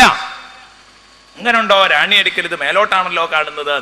ഇന്ന് പർവ്വതങ്ങളെ കുറിച്ച് അഗാധമായ ഗവേഷണങ്ങൾ നടന്നപ്പോൾ കണ്ടെത്തി, പർവ്വതങ്ങൾ ഈ കാണുന്ന പുറത്തോട്ടുള്ള ഈ ഉപരിപ്ലവമല്ല പർവ്വതോ, താഴോട്ട് ആണി പോലെ കൂർത്ത വേരുകളുണ്ട് ഇതിന്. അപ്പൊ ഈ ആണിന്റെ വലിപ്പം കൂടിയപ്പോൾ കൊട കുറച്ച് കൂടിയെന്നുള്ളൂ. ആണിന്റെ ഇത് വലിയ സംഭവമാണ്. അതുകൊണ്ട് ഖുർആൻ അങ്ങനെ തന്നെ പറഞ്ഞു, ഈ ആണി ഇങ്ങോട്ട് ഇളക്കുകയാണ് ആദ്യവും, എന്നിട്ട് ഇത് പൊടിച്ചിട്ട് അന്തരീക്ഷത്തിൽ പൊടിമയം സൃഷ്ടിച്ച് ഇതിങ്ങനെ പറന്നു നടക്കും. പർവ്വതങ്ങളായ പർവ്വതങ്ങളെല്ലാം അന്തരീക്ഷത്തിൽ പാറിക്കളിക്കുന്ന ദിനം അന്നാണ് കേട്ടോ സർവലോകനാശം. അതിനെ തുടർന്നാണ് കേട്ടോ പരലോകം. ആ പരലോകത്ത് നിഷേധിച്ചവർക്കും വഴിതെറ്റി നടന്നവർക്കും, അവിടെയാണ് നമ്മുടെ വിഷയം. അന്ന് സർവ്വവിധ നാശവും നിഷേധികൾക്കാണ്. അന്ന് സർവ്വവിധ നാശവും വിശ്വസിച്ചിട്ടും വിശ്വാസമാകാത്ത കക്ഷികളെ പോലെ അതാ നന്ദികേട് കാണിച്ച് നടക്കുന്നവരാണ്. സ്വർഗം നരകം എന്നൊക്കെ പറഞ്ഞാൽ അങ്ങോട്ട് ഈമാനാകൂല. ഇപ്പോഴും എന്താ ഈ മുസ്ലിയാർ ഈ സ്വർഗത്ത് നരകത്തെ കുറിച്ച് വയലു പറയുന്നത്? അതൊക്കെ മരിച്ചു എന്നിട്ട് നോക്കാം, അവിടെ എത്തിയിട്ട് വരുമ്പോലെ കാണും എന്നൊക്കെ പറയുന്ന ചെറുപ്പക്കാർ ഇപ്പോഴും ഉണ്ട്. ഞാനൊരു ചെറുപ്പക്കാരനുമായിട്ട് ഇങ്ങനെ സംവദിക്കുമ്പോൾ ആ ചെറുപ്പക്കാരനോട് അയാളൊരു വലിയ തെറ്റ് ചെയ്യാണ്, അയാളോട് ഉണർത്തി, മോനെ നീ അത് ചെയ്യല്ല എന്ന് പറഞ്ഞപ്പോ, അതൊക്കെ മരിച്ചു എന്നിട്ടുള്ള കഥയല്ലേ, അവിടെ നിന്ന് അങ്ങോട്ട് നോക്കാം. ഈ ഒരു ധൈര്യം ഉണ്ടല്ലോ, ഇത് നമ്മളെ അപകടപ്പെടുത്തും. ഇതാണ് നമുക്കുള്ള കുഴപ്പം. എന്നിട്ട് അല്ലാഹ് പറയുന്നു, എന്താ ഇവർ ചെയ്യുന്ന കുഴപ്പോ? അല്ലദീനഹും ഫീ ഖൗദിൻ യലബൂൻ, തോന്നിയാസങ്ങളില് കളിച്ചുല്ലസിച്ച കൂത്താടി നടക്കുകയാണ് ഇവര്. ഞാൻ ചോദിക്കട്ടെ എന്റെ പ്രിയപ്പെട്ട കൂട്ടുകാരെ, തോന്നിയാസികൾക്കാണ് നരകമെങ്കിൽ ഖുർആൻ ഈ കാര്യം പറയുന്നെങ്കിൽ, ഖൗലല്ലാത്ത വല്ലതും, തോന്നിയാസമല്ലാത്ത വല്ലതും, അർത്ഥമില്ലാത്ത ജോലിയല്ലാത്ത വല്ലതും എന്റെയും നിങ്ങളുടെയും ജീവിതത്തിലുണ്ടോ? ഇതാണ് ഈ സമയത്ത് അവസാനമായി നമ്മൾ ശരിക്കും ഇങ്ങനെ നെഞ്ചത്ത് കൈവച്ച് ആലോചിക്കേണ്ട. പടച്ചോനെ, എത്രമാത്രം അശ്ലീലങ്ങൾ എൻ്റെ ജീവിതത്തിലേക്ക് കടന്നു വന്നു. തോന്നിയാസം, അടക്കി തോന്നിയാസം. വലിയ വിഷമാണ് ഉണ്ടാകുന്നത് പ്രിയപ്പെട്ട കൂട്ടുകാരെ. ചുറ്റുപാടുകൾ കാണുമ്പോൾ തോന്നിയാസം എന്ന് പറഞ്ഞാൽ അത് ഒരു പട്ടിക, നീണ്ടു കിടക്കുന്ന പട്ടികയാണ്. മഹാരിമുല്ലാഹി അതാണ് അതുകൊണ്ട് ഉദ്ദേശിക്കുന്നത്. അള്ളാഹു ഹറാമാക്കിയ സർവ്വസംഗതികളും. അത് നമ്മുടെ കയ്യിലുള്ള മൊബൈൽ ഫോണ്, അത് ഹറാം. അത് പറയുമ്പോൾ മൊബൈൽ ഹറാമാണെന്നല്ല പറഞ്ഞതിൻ്റെ അർത്ഥം, പക്ഷേ അതായി പോവുകയാണ്. കാരണം നിങ്ങളുടെ നമ്പർ എനിക്ക് തന്ന ആ നമ്പറിലേക്ക് ഡയൽ ചെയ്താൽ കേൾക്കാൻ കഴിയുക നല്ലൊരു സിനിമാ ഗാനമായിരിക്കും, അല്ലെ നല്ലൊരു സെക്സ് പാട്ടായിരിക്കും എന്ന് കേൾക്കുക, അല്ലേ? ഓരോ ദിവസവും ഇന്നൊരു 4 തവണയെങ്കിലും എൻ്റെ മൊബൈൽ ഫോണിലേക്ക് വിളിച്ചിട്ടുണ്ട് കമ്പനിയിൽ നിന്ന്. ഇത് നമുക്കൊക്കെ എല്ലാവർക്കും വരുന്നതാണ്. എനിക്ക് പെട്ടതായതുകൊണ്ട് നിങ്ങളോട് പറയുമ്പോൾ നിങ്ങൾക്ക് ഓർമ്മ ഉണ്ടാവും. നല്ലൊരു പാട്ട് പാടിത്തരികയാണ്. എന്നിട്ട് ഇത് വേണമെങ്കിൽ ഈ 1 നെക്കിക്കോ 2 നെക്കിക്കോ 3 നെക്കിക്കോ, എന്നിട്ട് അതിനനുസരിച്ച് നമ്മളെ കുട്ടികൾ ഇങ്ങനെ ഞെക്കുക. 20, 30, 40 കൊടുക്കണമെങ്കിൽ കൊടുക്കുക. ഒന്ന് ആലോചിച്ച് നോക്ക് എൻ്റെ പ്രിയപ്പെട്ട വിശ്വാസികളെ, സഹോദരന്മാരെ, ഒന്ന് നെഞ്ചത്ത് കൈവച്ച് ആലോചിക്കുക. അള്ളാഹുവിൻ്റെ റസൂൽ പറഞ്ഞു, ഒരാളുടെ മനസ്സ് നിറയെ അശ്ലീല ഗാനം വന്നാൽ, എന്താണ് അതിനോടുള്ള വല്ലാത്തൊരു മഹബത്ത്, ഒരു ഭ്രമം. ഞാൻ ആലോചിക്കുന്നു, ഇന്നും ഫൈലി ഉസ്താദ് സംസാരിച്ചപ്പോൾ ആ കാര്യത്തിലാണ് വേദനപ്പെട്ടിരിക്കുന്നത്. കാരണം എന്താ? സൂറത്തു ശുഅറായിൽ അല്ലാഹു തആല ഒരു പ്രത്യേക ആയത്ത് തന്നെ, വശുഅറാഉ യത്തബിഉഹുമുൽ ഗാവൂൻ, അശ്ലീല കവികളുടെ പിന്നാലെ പോകുക കാരാകൂസ് ടീമാണ്, വൃത്തികെട്ട ജന്തുക്കളാണ് എന്ന് പറയുന്നുണ്ടെങ്കിൽ, എൻ്റെ പ്രിയപ്പെട്ട സഹോദര, ഞാൻ ചോദിക്കട്ടെ, നമ്മൾ എവിടെ പോകുന്നു? എങ്ങോട്ടാണ് നമ്മുടെ നീക്കം? ശരിക്കാലോചിച്ചോ? അതുകൊണ്ട് നമ്മുടെ ഡയലർ ട്യൂണ് ഹറാം അല്ലേ? അതേ രൂപത്തിൽ തന്നെ റിംഗ് ട്യൂണ് ഹറാം. ഹറാം ഹറാം എന്ന് പറയാൻ കാരണം പാട്ടുകൾ തന്നെ മോശം. അതോടൊപ്പം ഇത്തരം ഉളുപ്പില്ലായ്മക്ക് കയ്യും കാലും വെച്ച പാട്ടാകുമ്പോഴോ ഓള് പാടിക്കൊടുക്കുക, അല്ലെങ്കിൽ അവൻ പാടുക, അവളുടെ ഭാഗത്തുനിന്ന് ഡയലോഗ് വരിക, എന്നിട്ട് നമ്മളെയും കൂടെ മോഹിപ്പിച്ചിട്ട് അത് എടുപ്പിക്കുക. ഇതൊക്കെ അല്ലേ പരിപാടി? ഇതിനു വേണ്ടി നമ്മൾ പണമെറിയാണ്. എൻ്റെ പ്രിയപ്പെട്ട സഹോദരാ, നമ്മുടെ പോക്കറ്റിൽ നിന്ന് എപ്പോഴും മുഴങ്ങുന്നത് ഇതല്ലേ? കഴിഞ്ഞില്ല. ഇതുകൊണ്ടുള്ള ഒരു ദുരന്തം ആലോചിച്ച് നോക്ക് നിങ്ങൾ. ഒരു മരണ വീട്ടിലെത്തിയാൽ, ഒരു മരണ വീട്ടിൽ അതാ ജനാസ മുമ്പിൽ വെച്ച് എനിക്കും നിനക്കും മരിക്കണമെന്ന ബോധത്തോടുകൂടെ, ബോധം ഉണർത്തിത്തന്നുകൊണ്ട് അതാ ജീവനില്ലാത്ത ഒരാൾ നമ്മളോട് വഅദ് പറയുന്നു, മോനെ ഇതുപോലെ ഒരു ദിവസം നീണ്ടു നിവർന്ന് കിടക്കണം കേട്ടോ നിനക്കും ഇവിടെ. എന്നെപ്പോലെ നിന്റെ ചുറ്റും ഇതുപോലെ ആളുകൾ കൂടും. അവരാമീൻ പറയും. നിന്റെ വാപ്പ കരയും, ഉമ്മ കരയും, ഭാര്യാകത്തുനിന്ന് കരയും, ഉമ്മ കരയും, പെമ്മക്കൾ കരയും. അതാ നിന്റെ മക്കള് നിന്റെ അടുത്ത് ദുആ ചെയ്യാമെന്ന ഉസ്താദിന്റെ അടുത്ത് നിന്ന് കണ്ണീരൊലിപ്പിക്കും. നിനക്കും വരാനുണ്ട് ഇങ്ങനെ ഒരു ലോകം എന്ന് ഓർമ്മിപ്പിച്ചുകൊണ്ട് ആ മയ്യത്ത് മുമ്പിൽ കിടക്കുമ്പോഴാണ്, സഹോദരാ, ഞാനും നിങ്ങളും അങ്ങനെ ദുആ ചെയ്തുകൊണ്ടിരിക്കുമ്പോ ഇതെന്റെ അനുഭവമാണ്. വലതുഭാഗത്ത് നിന്നൊരു ചെറുപ്പക്കാരൻ്റെ പാൻസിന്റെ പോക്കറ്റിൽ നിന്ന് അതാ വളരെ വൃത്തികെട്ട ഒരു പാട്ട്, വളരെ വൃത്തികെട്ട ഒരു പാട്ട്, മുത്തേ മുത്തം വേണോ എന്ന് ചോദിച്ചുകൊണ്ട് വൃത്തികെട്ട ഒരു പാട്ട്. അതിൻ്റെ ബാക്കി ഭാഗം പാടാൻ എൻ്റെ നാക്ക് അനുവദിക്കുന്നില്ല. ഈ സ്റ്റേജിൻ്റെ വലിപ്പം അതിന് അനുവദിക്കുന്നില്ല. ചർച്ച ചെയ്തുകൊണ്ടിരിക്കുന്ന വിശുദ്ധ ഗ്രന്ഥത്തിൻ്റെ ഹുർമത്ത് അത് അനുവദിക്കുന്നില്ല. എൻ്റെ പ്രിയപ്പെട്ട സുഹൃത്തെ, അതാ ഒരു സഹോദരനിൽ നിന്ന് ഇത്രയും വൃത്തികെട്ട ഒരു പാട്ട്. അപ്പോഴേക്ക് അതേ ട്യൂണിൽ മറ്റൊരുത്തൻ്റേത് അതാ പാടുന്നു. അപ്പോഴേക്ക് വേറെ ഒരുത്തൻ്റെത് അതാ അട്ടഹസിക്കുകയാണ്, അട്ടഹസിച്ച് നിലവിളിക്കുന്നു. തൊട്ടടുത്ത് നിന്ന് വേറെ ഒരുത്തൻ്റേത് അതാ പൊട്ടിച്ചിരിക്കുന്നു. വേറെ ഒരുത്തൻ്റേത് അതാ നിരുപാധികം റിംഗ് ട്യൂണാണ്. ഇതേ രൂപത്തിൽ എൻ്റെ പ്രിയപ്പെട്ട സഹോദരാ, ഞാൻ ചോദിക്കട്ടെ, ആകെ ഇങ്ങോട്ട് ബഹളമയമാക്കിയില്ലേ ഇതുകൊണ്ട്? ഒന്ന് ശരിക്കാലോചിക്ക് സുഹൃത്തേ. എന്തു പാഠമാണ് ഈ മയ്യത്ത് നമുക്ക് തന്നത്? എന്തേ നമ്മൾ ഇതേക്കുറിച്ച് ചിന്തിച്ചത്? എനിക്കും നിനക്കും മരിക്കണ്ടേ? അല്ലദീനഹും ഫീ ഖൗദിൻ യൽഅബൂൻ. കയ്യിലുള്ള ഉപകരണത്തിന്റെ കഥ ഇതാണെങ്കിൽ, നിന്റെ കമ്പ്യൂട്ടർ, നിന്റെ ലാപ്ടോപ്പ് എനിക്ക് തന്നാൽ, ആ ലാപ്ടോപ്പിന്റെ ഉള്ളിൽ പോയാൽ ഒരുപാട് വൃത്തികെട്ട പടങ്ങളുണ്ട്, അഴിച്ചിട്ട് ചാടുന്ന പെണ്ണുങ്ങളുടെ ഫോട്ടോയുണ്ട്. മൊബൈലിന്റെ ക്യാമറയിൽ, മൊബൈലിന്റെ ഗാലറിയിൽ പോയാൽ ഇത്തരം ഒരുപാട് ഉളുപ്പുകെട്ട പാട്ടുകൾ, ഈ ഉളുപ്പുകെട്ട ചിത്രങ്ങൾ. ഞാൻ പറയുന്ന ഒരു വേള ബോധമുള്ളവരെന്ന് കരുതുന്നവർ പോലും വലിയ വിഷമമുണ്ടാക്കിയിട്ടുണ്ട്. എനിക്കത് പറയാൻ വിഷമമുണ്ട്. ബോധമുള്ളവർ, സമൂഹത്തെ സമുദ്ധരിക്കേണ്ടവരുടെ മൊബൈൽ ഫോണിൽ പോലും അഴിച്ചിട്ട് ചാടുന്ന പെണ്ണുങ്ങളുടെ ഫോട്ടോ കാണുമ്പം വലിയ വിഷമമുണ്ട്. എൻ്റെ പ്രിയപ്പെട്ട ഇസ്ലാമിക പ്രവർത്തക, ഒന്ന് മാറണം. അല്ല പറയുന്ന വമിനന്നാസി മയ്യശ്തരീ ലഹുവൽ ഹദീസ്, മനുഷ്യന്മാരുടെ കൂട്ടത്തിൽ അശ്ലീലം കാശ് കൊടുത്തു വാങ്ങുന്ന ചിലരുണ്ട്. നമ്മുടെ മൊബൈൽ സെറ്റ് അതിൽ പെട്ടുപോകോ ചിന്തിക്കണം. എൻ്റെ പ്രിയപ്പെട്ട കൂട്ടുകാരാ, കഴിഞ്ഞിട്ടില്ല. നിന്റെ വീട്ടിലുള്ള ലൈബ്രറി അല്ലേ, നിങ്ങൾ പോയി നിങ്ങളുടെ സ്വന്തം വീട്ടിലുള്ള ലൈബ്രറി ഒന്ന് പരതൂ.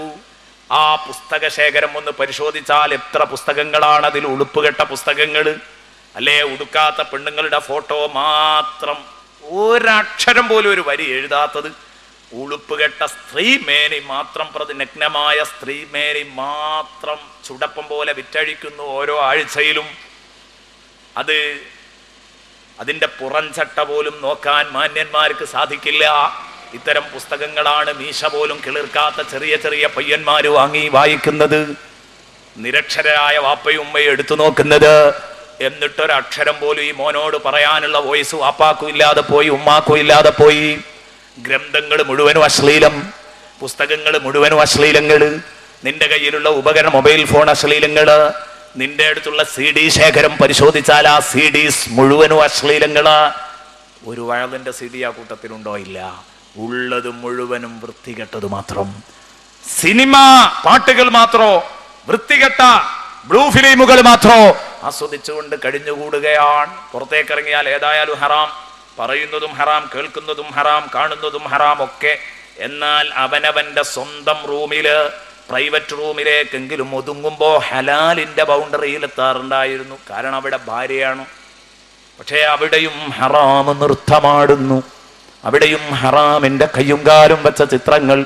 കൊണ്ടോട്ടിയിൽ ഒരു ദിവസം മസ്ജിദുൽ ഫതഹിൽ നിന്ന് ക്ലാസ് എടുത്ത് നിൽക്കുമ്പോൾ ഒരു ചെറുപ്പക്കാരൻ പറഞ്ഞു, ഉസ്താദേ, റമദാനിന്റെ പതിരാവില് എൻ്റെ തൊട്ടടുത്തുള്ള വീട്ടുകാർ അതാ മാളിക മുകളിൽ നിന്ന് അവരുടെ റൂം ഓപ്പൺ ചെയ്ത് ഭാര്യയും ഭർത്താവും അവര് എല്ലാവിധ കാമലീലകളിലും മുഴുകുമ്പോൾ അതിന് നമ്മൾ എതിർപ്പ് പറയുന്നില്ല. എന്നാലും അന്യനെ കാണിക്കാതെ മറച്ചു വെക്കേണ്ടതുണ്ട്.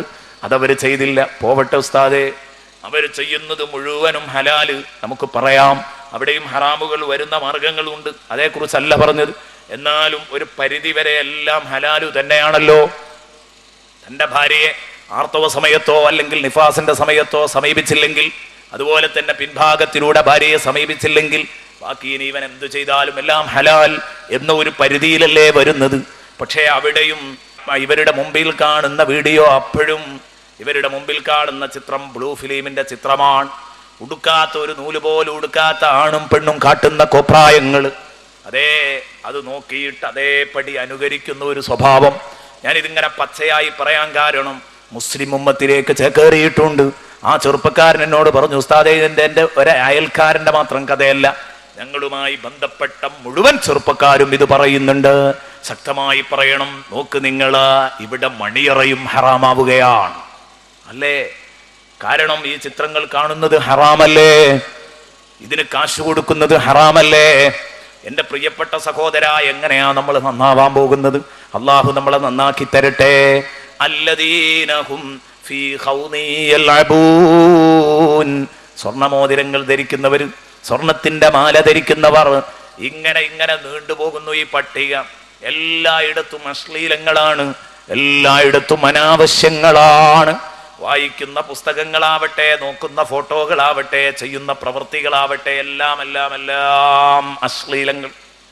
ഇൻഷാ അല്ലാഹ് അതുമായി ബന്ധപ്പെട്ട ചില വിശദീകരണങ്ങൾ. ഇന്നൽ മുത്തഖീന ഫീ ജന്നാത്തിൻ വനഈം, മഹാരിമുകളെ സൂക്ഷിച്ച് ജീവിക്കുന്നവർ എന്ന് പറയുന്നിടത്ത് ഞാൻ പറയാം, അല്ലാഹ് ഹറാമാക്കിയ കാര്യത്തെ വിലങ്ങുകയാണ് ഏറ്റവും വലിയ പ്രതിഫലമുള്ള സംഗതി. ഇബാദത്ത് ചെയ്യുന്നതിനേക്കാൾ, ചെയ്യാൻ പറഞ്ഞത് ചെയ്യുന്നതിനേക്കാൾ മഹത്വം ചെയ്യണ്ട എന്ന് പറഞ്ഞതിൽ നിന്ന് മാറി നിൽക്കുന്നതിനാണ്. അതിൻ്റെ അർത്ഥം നിസ്കരിക്കണ്ട എന്നല്ല. 5 വക്ത് നിസ്കാരം ഒഴിവാക്കാൻ ഒരു പഴുതുമില്ല. സുന്നത്ത് നിസ്കാരങ്ങളെ കുറിച്ചാ പറഞ്ഞത്. പരമാവധി എന്ന് പറഞ്ഞു. പരമാവധി നിങ്ങൾ എടുക്കണം, കഴിയും പോലെ ചെയ്യണം. പക്ഷേ ഹറാമിനെ കുറിച്ച് അങ്ങനെ ഒന്നും പറഞ്ഞിട്ടില്ല. ആ ഹദീസുകളൊക്കെ അന്ന് ഞാൻ വായിക്കാം. ഹറാമുകളെ കുറിച്ച് പഠിച്ചവൻ പറഞ്ഞത് 100 ഹറാമ് വേണ്ട എന്ന് പറഞ്ഞിട്ടുണ്ടെങ്കിൽ 100 ഒഴിവാക്കന്നെ വേണം. അതിലൊന്നും ചെയ്യാനുള്ളതല്ല. പരമാവധി ഒഴിവാക്കിക്കോ എന്ന സ്വരം അവിടെ ഇല്ല. ഇബ്നു ഹജറിനിൽ ഹൈതമി റഹ്മത്തുള്ളാഹി അലൈഹി നബിതങ്ങളുടെ തിരുവചനം വിശദീകരിച്ചുകൊണ്ട് ഇതൊക്കെ രേഖപ്പെടുത്തുന്നുണ്ട്. ആദം നബി അലൈഹിസ്സലാം നമുക്ക് നൽകുന്ന പാഠവും അത് തന്നെയാണ്. അന്ന് ഞാൻ കേൾപ്പിക്കാം. ഞാൻ പറയുന്നത് ഈ തോന്നിയാസങ്ങളുമായി അകലണം. എൻ്റെ പ്രിയപ്പെട്ട ഉമ്മമാരെ, നിങ്ങൾ തോന്നിയാസികളായി മാറരുത്. ഇശാ മഗ്‌രിബിന്റെ ഇടയിൽ പഴയ സമ്രക്കാട്ടൂരിലെ സഹോദരിമാര് ഒന്ന് ചിന്തിക്കുക. എൻ്റെ പ്രസംഗം കേൾക്കുന്നതിൽ പ്രായം ചെന്ന ഉമ്മമാരുണ്ടാകും. നിങ്ങൾ 2 കൈയൊന്ന് നെഞ്ചത്ത് വെച്ചൊന്ന് ആലോചിച്ച് നോക്കുക. എൻ്റെ ഉമ്മയുള്ള കാലഘട്ടം ആര്? ഇന്നത്തെ വല്യമ്മ ചിന്തിക്കുക. എൻ്റെ ഉമ്മയുള്ള കാലഘട്ടം, എൻ്റെ വല്യമ്മയുള്ള കാലഘട്ടം ഇശാ മഗ്‌രിബിന്റെ ഇടയിൽ ഖുർആൻ ഓതുകയാണ്, അല്ലേ? ഹദ്ദാദ് ചൊല്ലുകയാണ്, സ്വലാത്ത് ചൊല്ലുകയാണ്, നഫീസത്തുമാല ചൊല്ലുകയാണ്, അതേ ബദ്രിയത്ത് ചൊല്ലുകയാണ്. ഇങ്ങനെയുള്ള ഒരു കാലഘട്ടം ഇല്ല ഉമ്മ നിങ്ങളുടെ ഓർമ്മയിൽ. എന്നാൽ ഇന്ന് ഇശാ മഗ്‌രിബിന്റെ ഇടയിൽ ഇത്രയും നല്ല സമയത്ത് എൻ്റെ ഉമ്മക്കെന്താ പണി? എൻ്റെ ഉപ്പക്കെന്താ പണി? എൻ്റെ പെങ്ങൾക്കെന്താ പണി? ഉളുപ്പില്ലായ്മക്ക് കയ്യും കാലും വെച്ച, നേരത്തെ പറഞ്ഞതുപോലെ ഉളുപ്പില്ലായ്മക്ക് കയ്യും കാലും വെച്ച ഈ റിയാലിറ്റി ഷോകളുടെ മുമ്പിൽ ഞെളിഞ്ഞ് വിരിമാറും കാട്ടി നിൽക്കുകയല്ലേ? സീരിയലുകളുടെ, റിയാലിറ്റി ഷോകളുടെ എപ്പിസോഡുകളുടെ മുമ്പിൽ സമയം കൊല്ലുകയല്ലേ? അതും ഇശാ മഗ്‌രിബിന്റെ ഇടയിൽ നല്ല ഒരു സമയത്ത്. എവിടെ എൻ്റെ പ്രിയപ്പെട്ട മുസ്ലിമേ? എവിടെയാണ് മുസ്ലിമത്തെ? എൻ്റെ പ്രിയപ്പെട്ട ഉമ്മ, നിങ്ങൾക്ക് മരിക്കണ്ടേ? നാളെ പരലോകം വരാനുണ്ടെന്ന ബോധമില്ലേ? ഒരുപാട് സീസണിൽ നിസ്കരിക്കാൻ കഴിയാത്ത ഉമ്മ, അന്ന് പലപ്പോഴും ഖുർആൻ ഓതാൻ സാധിച്ചിട്ടില്ല, നിസ്കരിക്കാൻ കഴിഞ്ഞിട്ടില്ല, നല്ലത് പലതും മുടങ്ങിപ്പോയിട്ടുണ്ട്. ആ സമയത്തൊക്കെ എൻ്റെ ഉമ്മാക്ക് പതിവാക്കി വരുന്ന വിർദ്ധുകൾ അത് പാരായണം ചെയ്തുകൂടെ ഉമ്മ? നിങ്ങൾക്ക് ആ ദിക്റുകളൊക്കെ നിങ്ങൾക്ക് ചൊല്ലിക്കൂടെ? സ്വലാത്തുകൾ അധികരിപ്പിച്ചുകൂടെ?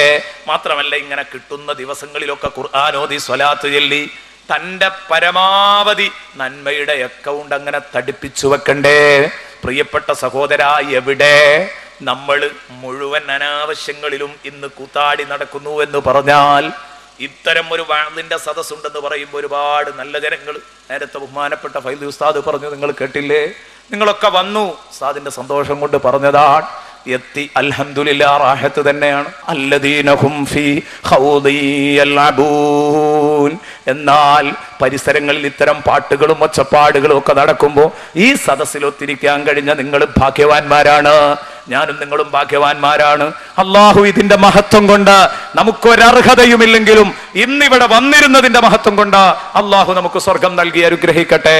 അള്ളാഹു നമ്മെ ഈ പറയാൻ പോകുന്ന നരകത്തിൽ നിന്ന് അള്ളാഹു എന്നെയും നിങ്ങളെയും കാത്തു തരട്ടെ. എന്റെ പ്രിയപ്പെട്ട സഹോദരാ, ഒന്നാലോചിച്ചു നോക്ക. അല്ലദീനഹും ഫീ ഖൗദി യൽഅബൂൻ. എല്ലാ സ്ഥലവും ഒരു സർക്കസ് കൂടാരം. നമ്മുടെ തൊട്ടടുത്ത് അരീക്കോട് വന്നു, ഇപ്പൊ ഇടവണ്ണപ്പാറയിൽ അല്ലെങ്കിൽ കൊണ്ടോട്ടിയിൽ എവിടെയെങ്കിലുമൊക്കെ ഒന്ന് അങ്ങോട്ട് വന്നു കഴിഞ്ഞാൽ എത്ര ആളുകൾ, അല്ലേ? മുസ്ലിം സഹോദരന്മാർ ഇതിലൊക്കെ സജീവമാണ്. നല്ല നല്ല രാവുകൾ അവർ വഷളാക്കുകയാണ്. ഈദ് നൈറ്റ് പരിപാടികൾ എത്ര സ്ഥലത്ത് നടന്നു. ഈ ബലിപെരുന്നാളിനും നടന്നിട്ടുണ്ട് ഈദ് നൈറ്റ് പരിപാടികൾ. ഏത്? ഗാനമേള, മംഗമാർ അണിനിരന്നുകൊണ്ടുള്ള ഗാനമേളകൾ. ഒരിക്കലും അരുത്. ഇത് വലിയ അപകടമുള്ളതാണ്. ഹബീബായ മുഹമ്മദുർ റസൂലുള്ളാഹി സ്വല്ലല്ലാഹു അലൈഹി വസല്ലമ തങ്ങൾ പറഞ്ഞു, അതാ നിങ്ങളുടെ ഒരാളുടെ അകം അത് ചീത്തയായ പാട്ട്, ആ പാട്ടിന്റെ ഹരം ഇതുകൊണ്ട് നിറഞ്ഞു കിടക്കുന്നത്, അതിനേക്കാൾ നല്ലത് നിങ്ങളുടെ കൽബ് ചോരയും ചലവും നിറയലാണ്. ഇമാം മുസ്ലിം റളിയല്ലാഹു അൻഹു തന്റെ സ്വഹീഹ് മുസ്ലിമിൽ റിപ്പോർട്ട് ചെയ്ത ഹദീസാണ്. ലഅൻ യംതലിഅ ജൗഫു അഹദികും ഖൈഹം വദമാ ഖൈറുൽ ലഹു മിൻ അൻ യംതലിഅ ശിഅറാ. സദഖ മുഹമ്മദുർ റസൂലുള്ളാഹി. വൃത്തികെട്ട ഒരു പാട്ട് നബി തങ്ങളുടെ സദസ്സിന്റെ അടുത്ത് വന്ന് പാടിയപ്പോ അഖ്രിജൂദാക ശൈത്താൻ, പിടിച്ചിട്ട് ആ ശൈത്താനെ പുറത്താക്ക് എന്ന് പറഞ്ഞിട്ട് റസൂലുള്ള പറഞ്ഞതാ. നിങ്ങളെ കൽബ് മുഴുവനും ചോരയും ചലവും നിറഞ്ഞു നിൽക്കുകയാണെങ്കിൽ അതാണ് നല്ലത്. ഒരു വൃത്തികെട്ട കവിത ആ ഹൃദയത്തിൽ നിറഞ്ഞു നിൽക്കുന്നതിനേക്കാൾ. ഇവിടെയാണ് നമ്മൾ പാടുന്നത് മുഴുവനും അശ്ലീലങ്ങൾ, കേൾക്കുന്നത് മുഴുവനും അശ്ലീലങ്ങൾ.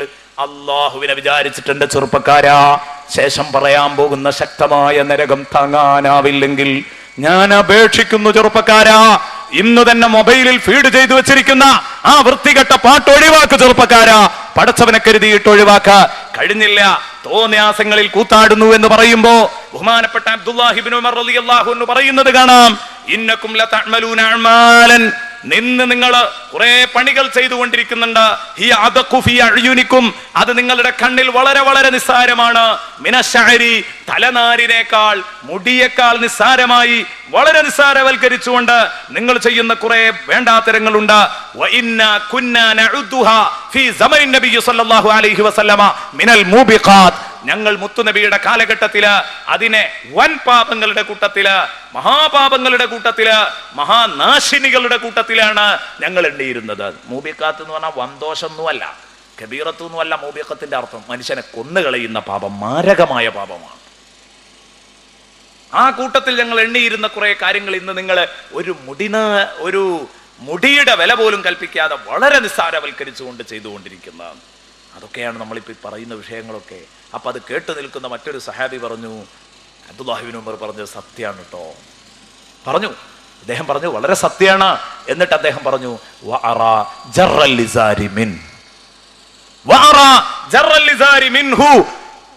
തുണി ഞെരിയാണിന്റെ താഴെ വലിച്ചടച്ച് നടക്കുന്ന ഈ സംസ്കാരം ഞാൻ അക്കൂട്ടത്തിലാ പെടുത്തുന്നത്.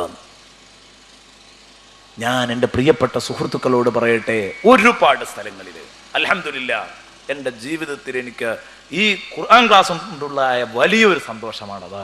ഒരുപാട് ചെറുപ്പക്കാരുടെ പാൻസിന്റെ തലപ്പ് മുറിപ്പിക്കാൻ കഴിഞ്ഞിട്ടുണ്ട് എന്ന് പറഞ്ഞാൽ ഒരുപാട് ആളുകൾ പലപ്പോഴും മൊബൈൽ ഫോൺ ബന്ധപ്പെട്ട് പറഞ്ഞിട്ടുണ്ട്. കാരണം അതിൻ്റെ ഗൗരവം കേൾക്കുമ്പോൾ 80-ലധികം ഹദീസുകളിൽ ഹബീബ് മുഹമ്മദ് റസൂലുള്ളാഹി സ്വല്ലല്ലാഹു അലൈഹി വസല്ലം പല സ്വരങ്ങളിൽ, ഒരേ രൂപത്തിലല്ല, ഒരിക്കൽ പറയും തുണി ഞെരിയാണ്ടതായ വലിച്ചെടുക്കുന്നവൻ്റെ മുഖത്തേക്ക് അല്ലാഹു നോക്കൂല ഖിയാമത്ത് നാളിൽ. വേറെ ഒരു സ്ഥലത്ത് പറയും അവനും അവൻ്റെ വസ്ത്രവും നരകത്തിലാണ്. വേറെ ഒരു സ്ഥലത്ത് പറയും അവൻ്റെ നിസ്കാരം അല്ലാഹു സ്വീകരിക്കൂല. അങ്ങനെ പലതാ. എന്താ ഇതിന് കാരണം? ഇങ്ങനെ ഓരോന്നും പറയാനുള്ള കാരണം എന്താ? അതിൻ്റെ ഗൗരവം കൊണ്ടാ.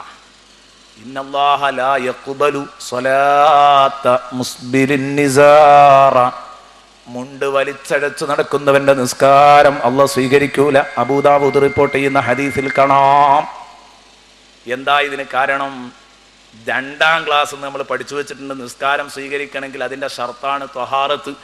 നിസ്കരിക്കുന്നവൻ്റെ ശരീരം, വസ്ത്രം, നിസ്കരിക്കുന്ന സ്ഥലം ഇതൊക്കെ നജസിൽ നിന്ന് ശുദ്ധമായിരിക്കണം. എന്നാൽ ഈ ചൂൽ പാൻറ്റുകളായ ചെറുപ്പക്കാർ, അത് ഞാൻ പറഞ്ഞത് വൈക്കം മുഹമ്മദ് ബഷീറിൻ്റെ വാക്ക് കടമെടുത്ത് പറഞ്ഞതാ.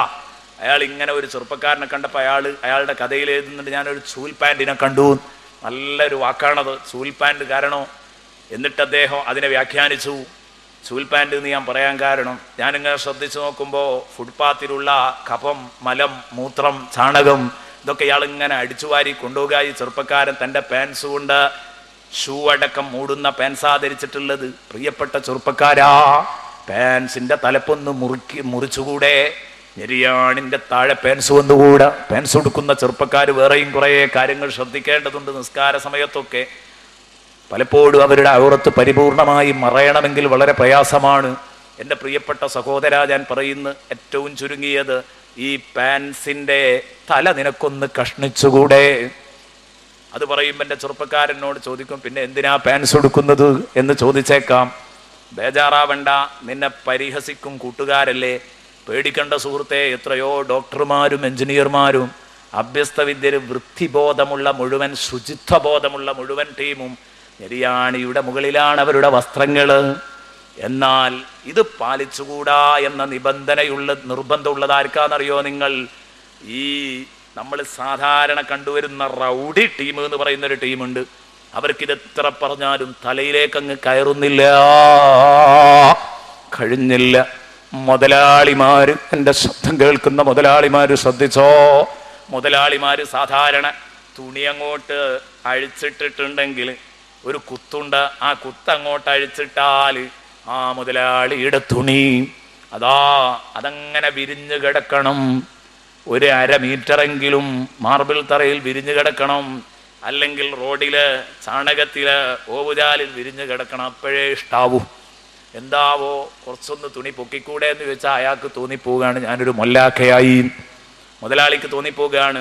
രാഷ്ട്രീയക്കാരനും മുതലാളിയും അതുപോലെ തന്നെ റൗഡികളും അല്ലാതെ ഡോക്ടർമാരും എഞ്ചിനീയർമാരും അവരൊക്കെ നോക്ക് നിങ്ങൾ, പാൻസ് ധരിക്കുമ്പോൾ നെരിയാണിയുടെ മുകളിലാണ് മുസ്ലിം ഡോക്ടർമാരും എഞ്ചിനീയർമാരും ഒക്കെ പലരും ധരിക്കുന്നത്.